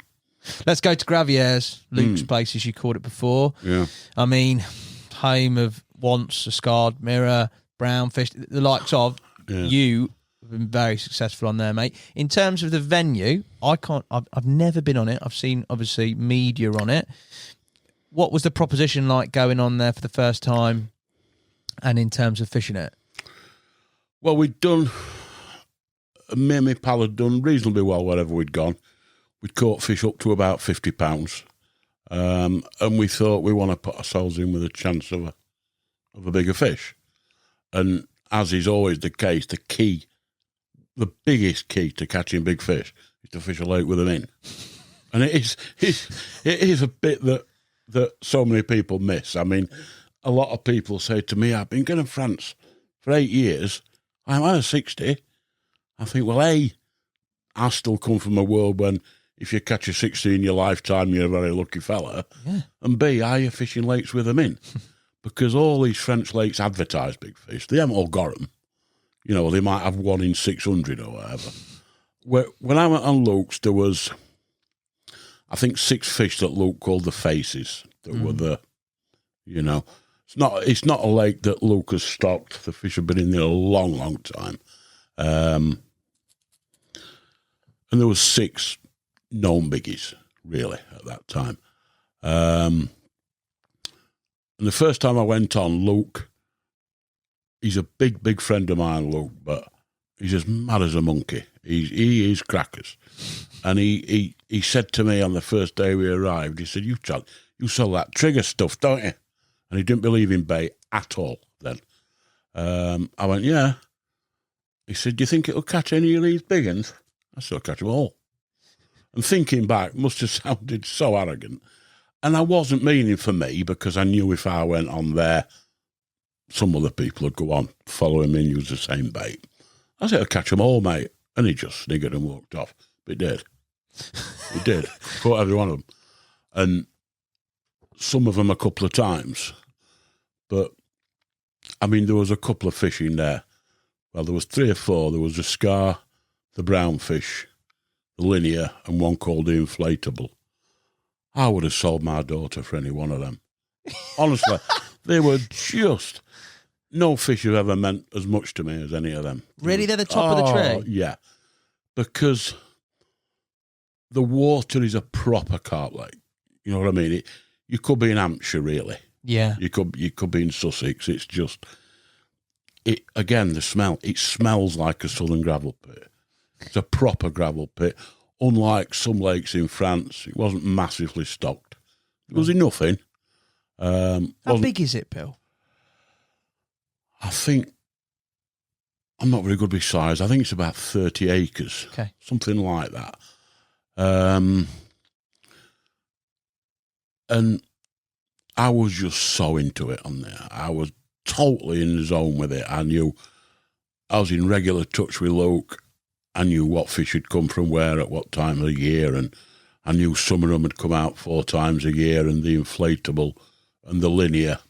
The linear I just so wanted to catch was they were like once every 18-month fish, which again, when you're travelling a long way and booking your weeks in advance, you've got to get lucky. You've got to get very, very lucky. I don't care who you are. But I think some waters just suit your approach, and you find it easier to get in that zone. And it just suited me down to the ground. And why? In what way? I don't know. I don't know. I don't like hassle. We had a great relationship with Luke, and he's a bit fastidious with rules and everything, Luke, but we didn't break any rules, and we got on very well with him. I've heard all the crap about used to shut the lake before we went and barricade all the big ones in a little corner and all that. Yeah, there's loads of talk. Oh, you just think, but it was very comfortable being there. You know, we were big friends with him. My missus got friendly with his missus, and it just was all nice, you know. Yeah. And I just loved it, and I wanted to catch them big ones so bad. Was it boat work? Yeah. And dropping rigs at this time? Pretty much. Yeah. It was, when I first went on, it was very, very weedy. And a lot of it's like an egg box. So I have caught fish on there casting, but for a lot of the lake, you need to be a bit more precise than that. Not necessarily the hard areas. I think everybody gets obsessed with the hard areas on there. And if I look back, we probably had more fish from the softer, shittier areas than we have from hard areas. Really? Yeah. But is that your general consensus fishing wherever? Do you it is there. I think it varies. It is there. I think there's more food there. There's got to be more food in the softer areas. But I think when people go out with a boat, I think it's a mistake they make when they go out in the boat, because they go out with a donking pole. Bump, that's the place. They're very hard to ignore. They just draw you in, don't they? Yeah, of course they do. But it's not always the way. No. Always the way. I think them spots get absolutely hammered. Absolutely hammered. But for the first 2 or 3 years I was on there, you needed to go out in the boat to be sure you were fishing. Yeah. The weed was that bad? Was bad. I mean, I like it, the weed, but it was bad. Yeah. In terms of the captures, so talk to me about, obviously, the story of the scarred fish as well. I like a fish that has a story to tell, and That's got a story. There ain't many that's got better stories to tell than that. I mean, for those people who are not aware, it was caught at, the early captures are not recorded, but a guy from Nottingham, before Luke got it, caught it, and it had a nylon rope strangling it around its midriff that was one of the type of ropes you'd have on a buoy or something like that. Now, at that time, there was a cafe on site, there was swimming, there was all that going on. And they didn't actually notice this rope at first because the fish's flesh had grown round it. And as they were handling it, it was £49. And as they were handling it, they got a glimpse of this bit of blue. And as they just parted the flesh a little bit, the rope. And they cut the rope off. And I'm told that the fish wobbled a bit where the rope had been. And they put it back thinking it'd die. You know, loads of different rumours as to where the rope come from. Somebody must know, but Luke certainly doesn't. Then it vanished for a few years. Then it just went berserk and just grew and grew and grew. But what a fish. I mean, I just...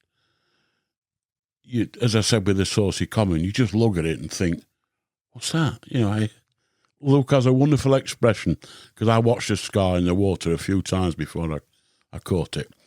And he has a wonderful expression and says, if you look at a fish in the water and you're wondering if it's a scar, it ain't. And that's absolutely right. Because when you see it, you have not got a doubt in your mind. It's just absolutely enormous. Ridiculous. And about a year before I caught it, there was that fish and one of the rainbow fish were jockeying for position for the world record. And the last time the scar had come out, it had been world record. And we went a couple of weeks afterwards and I saw it. It was really, really hot afternoon. It was up one end and I had it from me to you away. Just sat there. And I remember sitting in the long grass talking to it and I'm thinking, I'm going insane, me. What were you saying to Well, I remember saying to it, have you any idea how much it would mean to me? I'm thinking, I'm going crazy, me. But I was eyeballing it. And it had gone the following morning, etc., etc. And about a year later, I think it was May, I can't remember the year, myself and my mate Colin McNeil were there. We'd been there about 5 days. We'd had nothing, which is not uncommon on the Graviers. We're fishing next to each other on a point, and one of us set off walking one way, and one of us set off walking the other. You know, wound in, had a look round. And when I got to the bottom of the lake from where I was fishing, I saw 2 or 3 fish on this area called the T-bar, which is only about 4 foot out. They were good fish. One looked to mid-50. And I just glanced up, and I saw another fish beyond it. And as Luke said, not a doubt in my mind. It was just... And Colin came round to where I was stood, and I gave him all that. And he just... I can remember it like it was yesterday. We just sat and I thought, my God. And this area called the T-bar is only about 2.5 foot deep. And it's probably twice the size of this coffee table. It's a T-shaped bar. And I never used to fish it. A, it was 270 yards from where we were fishing. Right. And B, I would much rather fish areas where I think they travel in or travel out rather than to fish where they are. I think you've got a better chance, better longevity, better, over the course of a week, I think you've got more chance. And we stood there watching it, and you could see its mouth going, and I knew it had done the world record. It had not been out for about 11 months, but I knew last time it was a world record. And we sort of discussed it walking back to the swim, and my mate Cole said to me, if ever you're going to put a bait on that T-bar, it's got to be now. Yeah. I thought, yeah, he's right. So I drifted down in the rowing boat as quietly as I possibly could. Got to the tip, I didn't see any fish. I dropped my hook bait on the T-bar, and I'd broken some baits up as I was drifting down in the boat, and about 10, 15 broken up baits. Came back, about hour and a half later, gets this drop back straight to the bottom, hit it, and it was just like a bus, just like proper bag of cement job. But I knew there was other big fish in that area. But as the fight went on, I just knew. Yeah. Just knew it was. We got about halfway in, and it got stuck. And I'm flapping, get the boat and all that. And my mate Colin said to me, we know there's a sandy bar or something there. We've had loads of fish stuck behind it in the past. Just hang on and it'll swim out. I thought, hang on.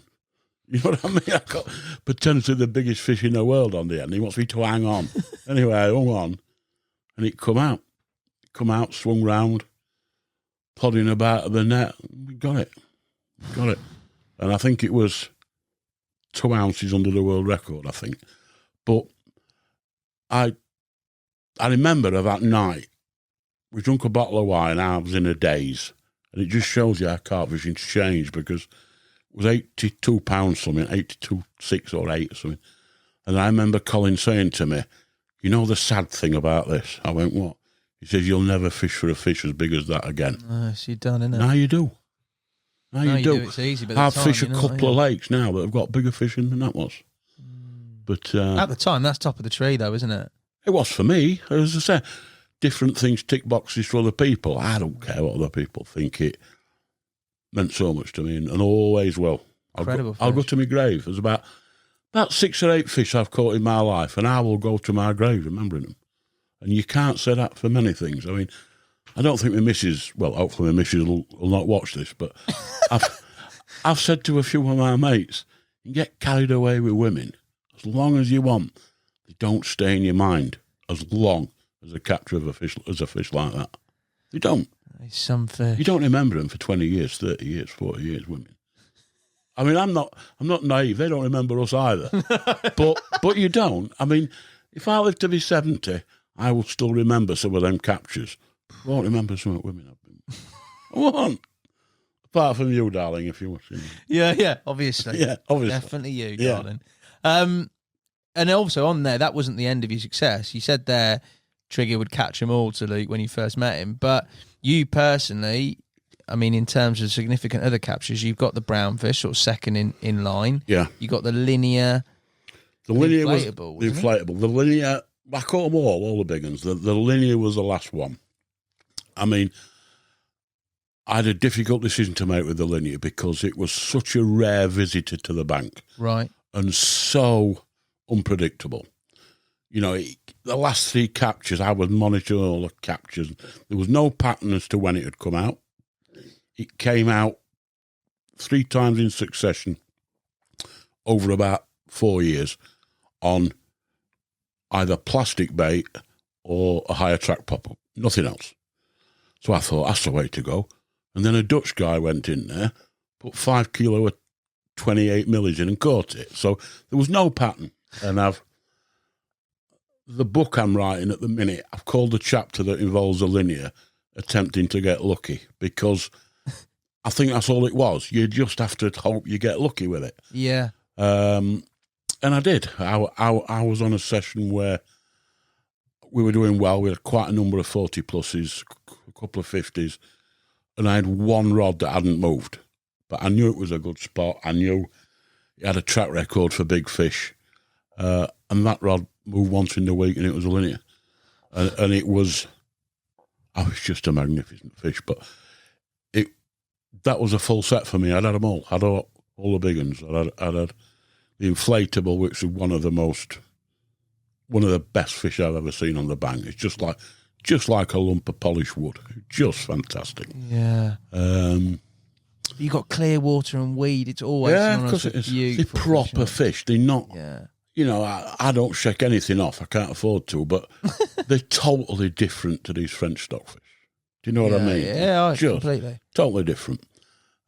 Proper fish, and a really, really well run water. You know, he cares so much, Luke. I mean, some people moan about how fastidious he is, and when you look at how immaculate the place is and how immaculate the fish are, you can't argue with it.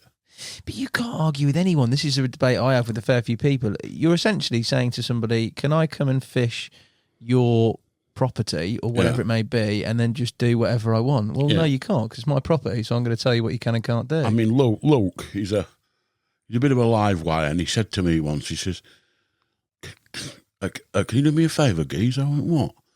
He went, me and my missus are going on holiday. He never, ever goes on holiday. He won't leave the lake for 20 minutes. Yeah. I said, yeah. He says, well, you come fish for a week and look after it. I went, yeah. And Yes, I go in bed that night and I said to my missus, I can't do that. She says, why? I said, if I wake up in the morning and the scar's bellied up, I said, well, shoot me. I said, I can't do it. And I didn't do it. You didn't do it? No, I didn't do it. I didn't do it. That's not on you, though, if you go No, I mean, belly up, though. too is it? much responsibility. Yeah. You know, I've never come across anybody who cares for his fish like he I does. suppose also when you've got it on the bank Oh. like that, the brown, all of those. You've got such a responsibility, haven't you? Yeah. More than some people realise. I mean, forget the value. You know, the There is no history. value. No, but the history of these fish. I feel so privileged. You know, I come from Rotherham. We used to photograph 8-9 pounders when I Yeah. started. Yeah. I never dreamt I'd catch a 20 pounder. I honestly didn't. No. You know, and now I look at some of the fish I've been lucky enough to catch. It's just a privilege. It really, really is. Well, you're still doing it, mate. They're getting I bigger. still get the odd one, you know. You I still, Right, mate. We're going to move on to the still the odd, and you're sort of a recent chapter in terms of some lakes that you've been on, mate. I mean, I've got in my notes there as I look down 570s. I mean, I don't know people that have had 170 in their life, let alone 570s from said place in a matter of 4 trips. 5 trips, actually, yeah. Oh, sorry, 5 trips. Yeah. That is some going. I mean, I've had 570s. I haven't fished a big fish water this year, and it's been the strangest 2 years imaginable, hasn't it? But I've had a 570s and 5 trips, yeah, 2 braces of 70s. 2 braces of 70s. Well, I say a brace, 2 in the same week. That's mad. Yeah, mad. Talk to me about that fishing, approach-wise, bait-wise, the type of venue. I don't want to be boring, but my approach doesn't really Just vary. the same, isn't it? Doesn't really vary. A bait they want to eat, particularly like I'm fishing, I've been incredibly fortunate because some people go there and catch a lot more fish than I do. I mean, when I had the first brace of 70s, I had 9 fish. When I had the second brace of 70s, I had 5 fish. And then I had a 70 and a 64 when I have 2 fish. And I can't, there's no explanation for that. There's no explanation how. Get me a trip booked, Bill. That sounds like a good average boy. It's ridiculous. It's ridiculous. And I'm fishing a bait I know they want to eat, but it can't, a lot of that has got to be good fortune. It's got to be. I'm using a bait I know they want to eat that has a good track record with big fish. The formula from RG Baits, and that has a great track record for big fish. I'm very confident in it. I use it in conjunction with a bit of hemp and maize. I'm using a rig that I know has a great track record for big fish. And What rig? Hmm? Your usual rig? You sort yeah, of snowman? your usual rig, 12 to 14 inches. What hook pattern, mate? It's 12 to 14 inches of Supernova with the Nash Fang X's Right, a curve. in 5s, I think, normally. Size 5 normally. I have had 2 of the big fish on multi-rigs, but again with the Nash Fang X's. It's the only hook I've really used in the last 4 or 5 years. Right. I just love them. They're strong, they're reliable, they're sharp out the packet. I mean, I've played about with this sharpening. Yeah, go on. Where are you on that? Depends where I'm fishing. It ain't realistic for where I'm fishing at the minute because within an hour of putting a bait in the crayfish and knocking it about on the gravel. Yeah. I like to leave, it works for me there, leaving a bait out for 18, 24 hours, sometimes longer. And when I wind it in after 12 hours and my hook point's turned over, that's no good for me. And I think there's people who know a lot more about sharpening hooks than I do, but it stands to reason that the more metal you're taking off, the more that's going to weaken the hook. And the Fang X's and a lot of other hooks, straight from the packet, are more than sharp enough for what I'm ever doing. And the point is such that only very rarely do crays turn it over. Because when they're playing football with it on the gravel, you know, and you've got a hard hook bait, so the plus to that thing is that they can't eat it particularly. The bad news is just knock it around forever. Yeah. And that's a recipe for disaster with a really, really fine hook. So I'm not saying I wouldn't sharpen on soft ground, but I'm happier not doing. I mean, I've caught plenty of carp over the years without sharpening. Yeah. You know, I don't really. I've flirted with sharpening my home. I've had a company sharpen them for me. I can't say hand on heart it's made a huge difference. Yeah. Can't. What about crays? You said they're crays that are present. How have you combated them in terms of bait-wise and just generally dealing with them? Bait-wise, I try, this particular lake I'm fishing, they're very active at night, not so bad in the day. Okay. So I tend to drift down very slowly in the boat in the morning, leave the hook bait, and top the swim up a bit.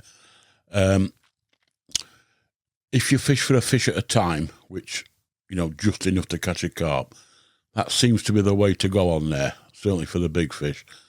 And I think you're less likely to attack crays like that than if you are shoveling 3 ton of mongering or whatever they do these days.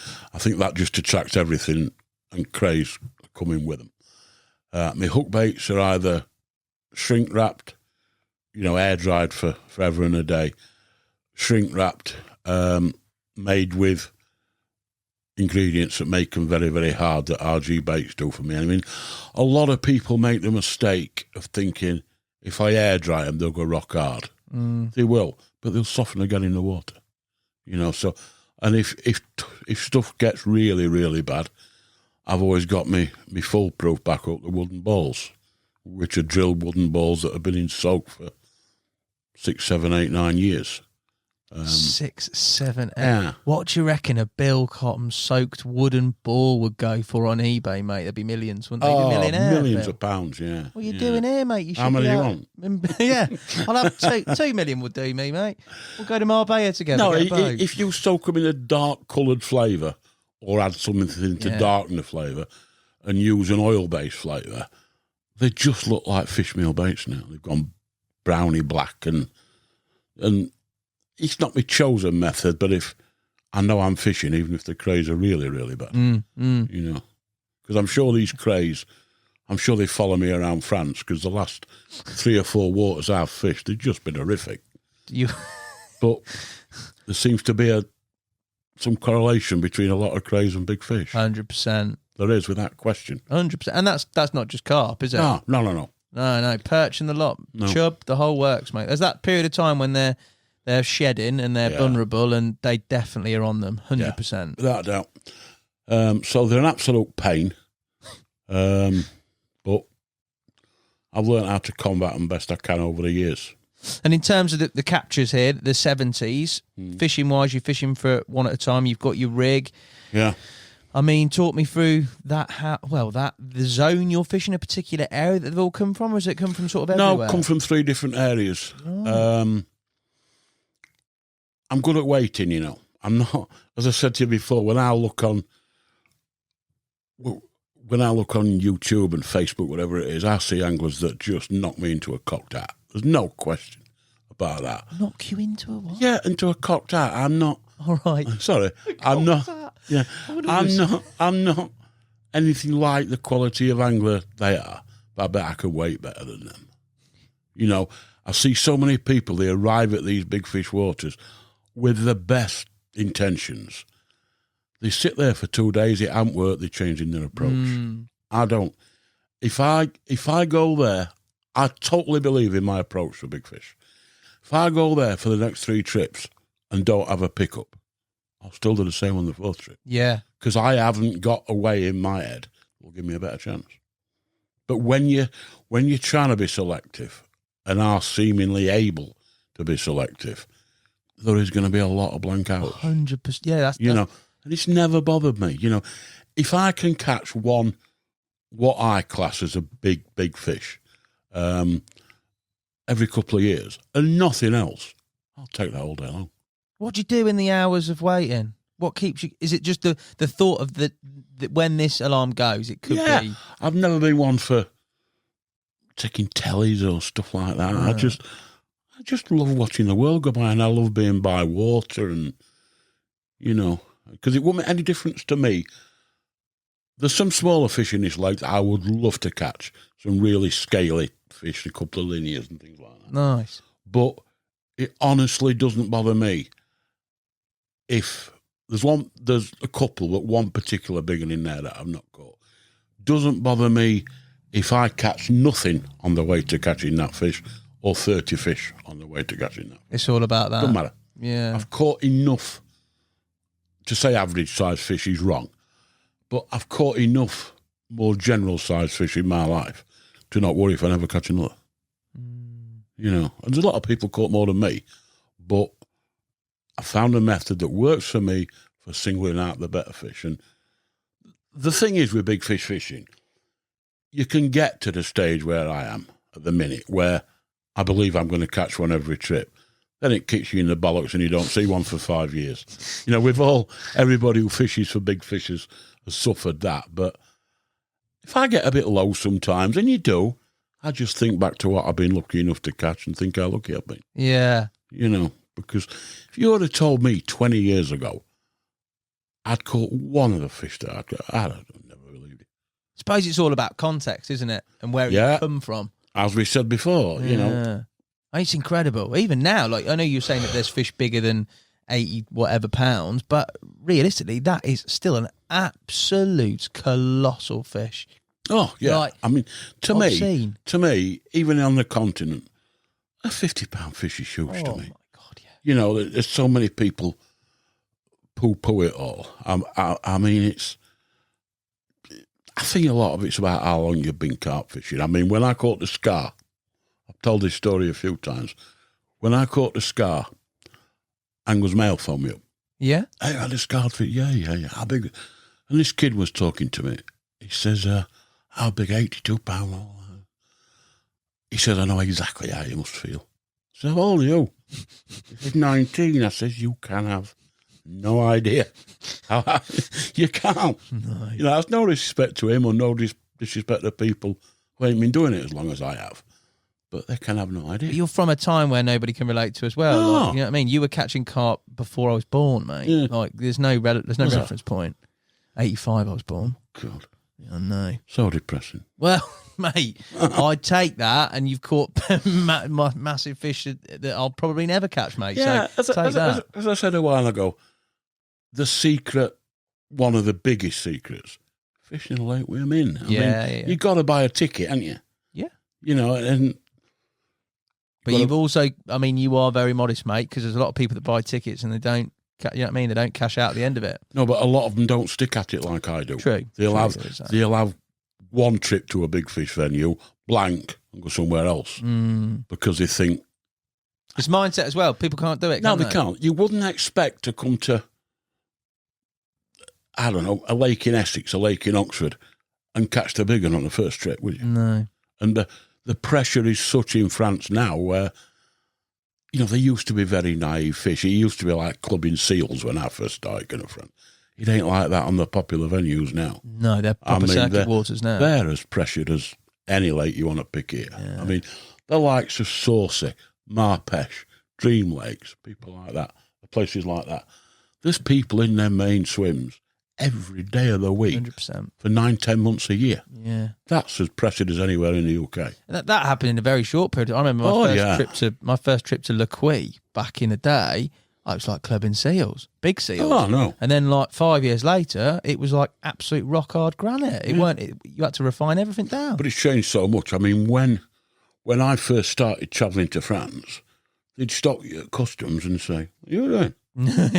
Now there's a lane full of carp anglers, isn't there? Yeah, It's just crazy. It's true. For you, in terms of continental carp in the future, you've talked about these two targets and that being your emphasis, but is there anywhere that you want to explore that you haven't?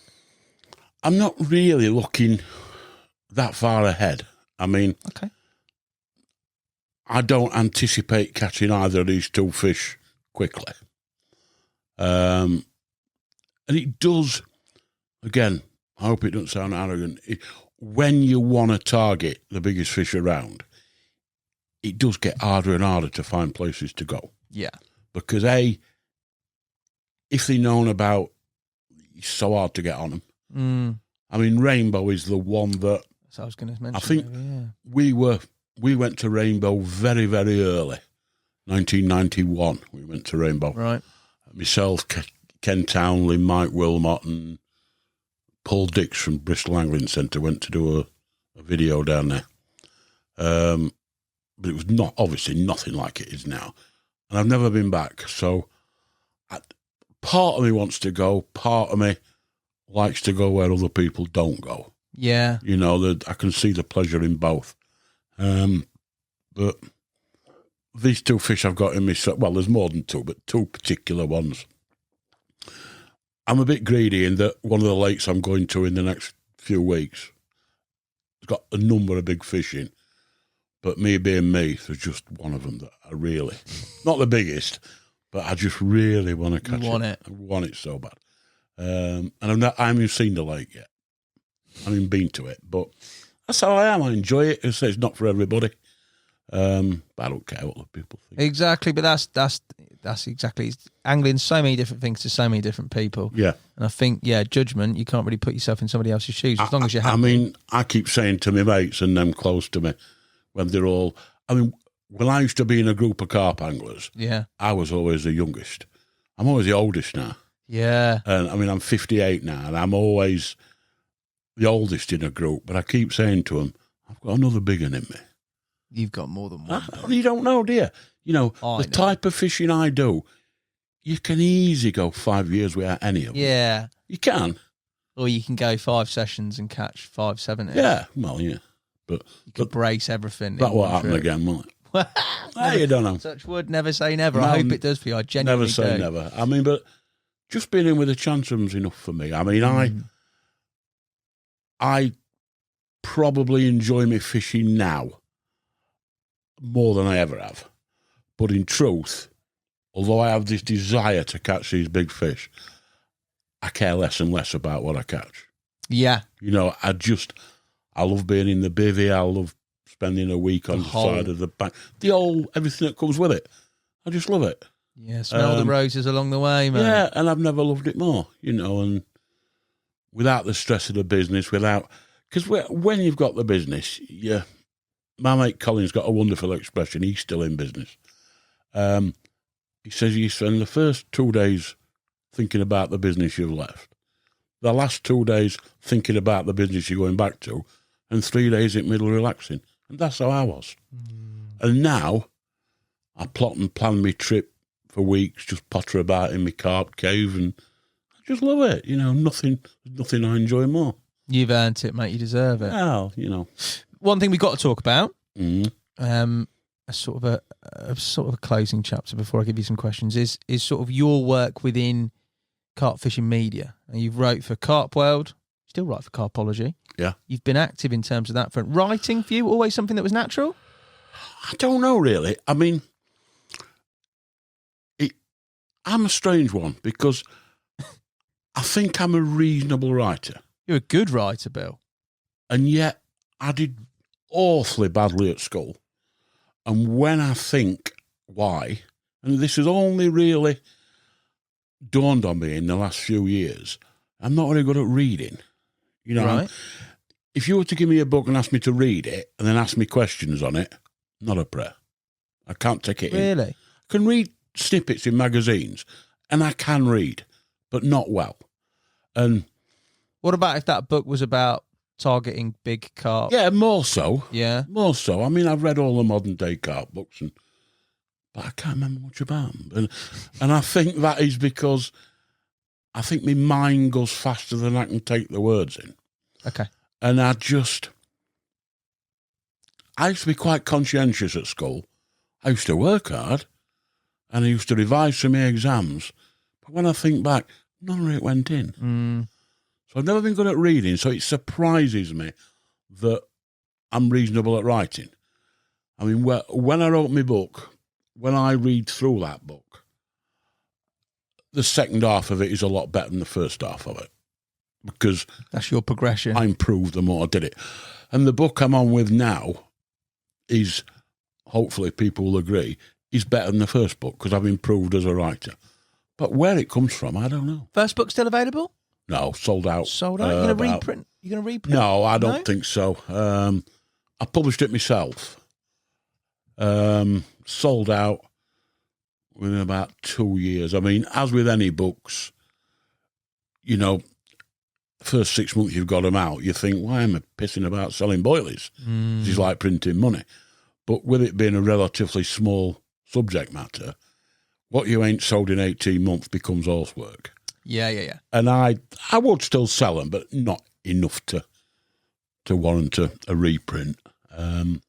Book number 2, any idea timescale wise? No, I mean, book number 1, I wrote in about 5 years, because I can only write when I want to write, not when somebody tells me to. Yeah. Book number 2, I'm writing it as I go. I'm about 10 chapters in, I think. It just took me a couple of years. Okay. So I don't know. Hopefully it'll see the light of day. I don't give myself any deadline. I'm not answerable to anybody because I set up a little publishing company, which I've still got. The disadvantage I've got this year, and this time around, when I did my first book, I used to sell it direct, obviously. And because we had Nutrabaits, I used to sell it to the trade because they could order 10 bags of that, 20 bags of that, 8 bottles of that, and 6 books. And we cut the publisher out, so we had the margin to put it out to the trade, which is difficult if you go through a publisher. So I haven't quite got that this year and this time around. So, you know, it's a big consideration. How many do you print? How many? It's a difficult one because there's a load of people around selling Carp books who ego insists that they print 8 million, and then they sit looking at, you know, 8 pallets of them for 10 years, but they printed that many. You know, that's from a business plan. That's not a bit of you, though, mate, is it? No. So, I don't know. I mean, it all depends what I'm going to catch, I suppose, because it's not all about catching fish, but that's what people want to read about, really. So it all depends how the next 2 or 3 years go, really. Catch a few, I know you will. Well. Your thoughts on sort of modern day media? You've gone through the section where it's word of mouth. You go down to Darenth, you learn off the boys, they share some information, you take all those bits in, you do your own learning stuff. Nowadays, you've got the whole advent, sort of the move away from magazines to an extent. Carpology still going very strong, great magazine, very forthright in their digital stuff, which has kept them going as well. Yep. But we've seen sort of magazines fold, Carp Talk, etc. The whole social media generations come into play, YouTube. What are your thoughts around all that in terms of seeing that change? It's the way of the world, isn't it? I mean, I find myself being a little bit critical of it, and then I watch it all. So, I mean, in terms of printed medium, I don't think there's anything like holding a book, holding a magazine. You know, I could never. My missus reads books on these Kindle things. I could never. No. Yeah. To me, I like a book in my hand. I like to see the pictures of Terry Hearn and you know. But the social media is fantastic, isn't it? I mean, it's progressed. Well, progressed everything, but progressed fishing so much. I think we'll reach a stage when there's too much of it. Yeah. You know, I don't know, but I'm getting older. You know, I mean. You use it though. You're a fan of it, or you mess? I mean, I use it. I use it. I watch. I look at a lot of Facebook, Instagram, YouTube. Not just for carp fishing, for music, for stuff like that. And it's great. Yeah. Perhaps I'm in the time of life and been fishing that long when I really want it to be how it used to be a bit. Yeah, but it's never going to be. No, you know, music and nothing is. Footballing, is it? Nothing is. No, it all changes, doesn't it? All changes, and you got to move with it. But I mean, I do a bit of consultancy work now, but because I don't work as such, I can keep up with it if I want to, or if I don't want to, I don't have to. But I watch loads of things on YouTube. I watched the John Baker podcast that Corder did last night in my hotel room. I thought it was fantastic. Yeah, mate. You know, fantastic. Again, a bloke who's been there, done it, got the T-shirt, you know. There's so much good content. Yeah, there is. There's just so much. There is. It's, we're spoilt in terms of that. And information. There's almost too much in there. Yeah, to a point, yeah. But it must be, for the likes of yourselves and the other big companies, it's just magical, isn't it? Oh, man, I'm so lucky. I mean, my job wouldn't have existed in sort of your time, maybe 10, 15 years ago. It just wouldn't be. I mean, I used to be so proud of the Nutrabaits catalogues. Yeah. But they used to cost us a lot of money. Bomb, yeah. But the adverts from the shops used to just about fund it. They wouldn't even answer the phone to you now, would they? No. And I used Different to, times. I've still got, I never kept them, the catalogues. I don't know why. You didn't keep them? Didn't keep them. And then when my mum went into nursing care, we had to clean her house out. And she had a box with 5 of every one in. Oh. And I thought, how good's that? But I never kept them. Bless your mum. No. That's cool, that, isn't it? Yeah, of course it is. And it's lovely. But I looked through them all and I thought, for the time, these were great. Yeah. But there'll be no market for them now. No, catalogues, maybe not. No. They'd be online, wouldn't they? I mean, we E-catalogues. used to do 130 pages, full colour with articles from field testers and sponsors. There'd be no market for that. Your printing costs now would be ridiculous. Of wouldn't they? course, when the price of paper's gone through the roof, hasn't it, and all that. It's changed. But it's good to see that you've embraced it, mate. Do you know what I mean? Some people, it can be a bit of a splitting topic, can't it, with regards to with that. There's definitely a negative side with social media in some aspects, but there's a lot of positives in it as well. Oh, yeah. I mean, you look at some of the reaction and feedback from the cup final the other day, the Euro thing. You just can't find the words, can you? And then you look at the good stuff and you think it's great. Yeah, you've got two complete opposite ends you of the have, spectrum. of course you have. But I suppose that's life in a way, isn't it? Right, Bill, I massively appreciate your time. No You're an problem. absolute gent. Before you go, I've got some quick fire questions that I've tailored to you. There's some random ones in there, but they are tailored for yourself. Right. Be as detailed or as quick as you like in these answers, mate. I've got to read them because I'm poor. Fishing, would you rather go home or away? Away.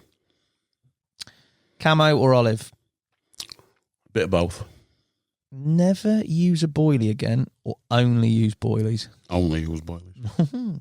Music-wise, if you had to listen to one of these two, drum and bass or country and western? Massive music fan, but I'd rather get a ton of coal in than listen to either of them. Oh, what music is it, Bill? Tom Petty, Springsteen, Dylan. Springsteen. Oh, that's mate. Massive Springsteen fan. Refined. You ever seen him live? 30 plus times. Oh, go on. Yeah. Bill, I didn't know. Which is sad because I've done loads of slideshows. You've never been to see me. I don't think I've seen you in a slide. I don't think I have. I don't do them anymore, but he never come to see me. Must have been too young and naive. He must have been too busy. Do you know what I mean? He must be like, no, I'm too busy. Yeah. Catching carp / rocking the world out. Yeah, there is that. There is that. It's the same buzz, though. You've got to tell him it's the same buzz, Yeah, Bruce. I know. UK 60, or I'm going to say foreign 90. What would you take? I have to take anything I can get.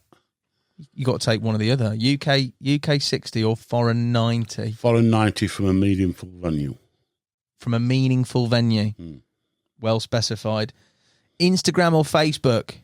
A bit of both. He's been very on the fence here. This is good. One thing that you'd remove from carp fishing? Excessive noise on the bank. I hate it. Oh dear. And litter. Or litters. But offensive noise, feel like shouting and roping from the far bank. I just can't have it. It's so against what angling should be. I'm old, aren't No, I? not at all. Not at all. For you, always bright and sunny when you're fishing, or always rainy and cloudy? I do like the sun. You like the sun? Being in those foreign climes has suited you. Yeah, I well. like the sunny. Take the sun? Yeah, I think so. Nice. Final question. Date night with the missus, or hit hit the lake on the end of a big pressure drop and a fresh southwesterly? Depends. Specify, please go into detail. Depends if she's going to watch this. We'll give her a quick ring. Yeah. Let's assume she's a not date night this. with a missus, nothing ever equals it. Good save. Good Bill. answer that. Combine both. Yeah, Take her France. I'll tell you the truth when we get outside. You're an absolute star, Bill. Thank you so much for your time. Everybody who's watched and listened, please leave us a comment. Feel free to subscribe. Bill, thank you so much again, mate. Thank you very much. We will definitely have to get you back on because there's going to be a lot to talk about because I know you're going to catch a few in the meantime. You never know. Big love, mate. Thank you. Cheers, mate. Thank you very much.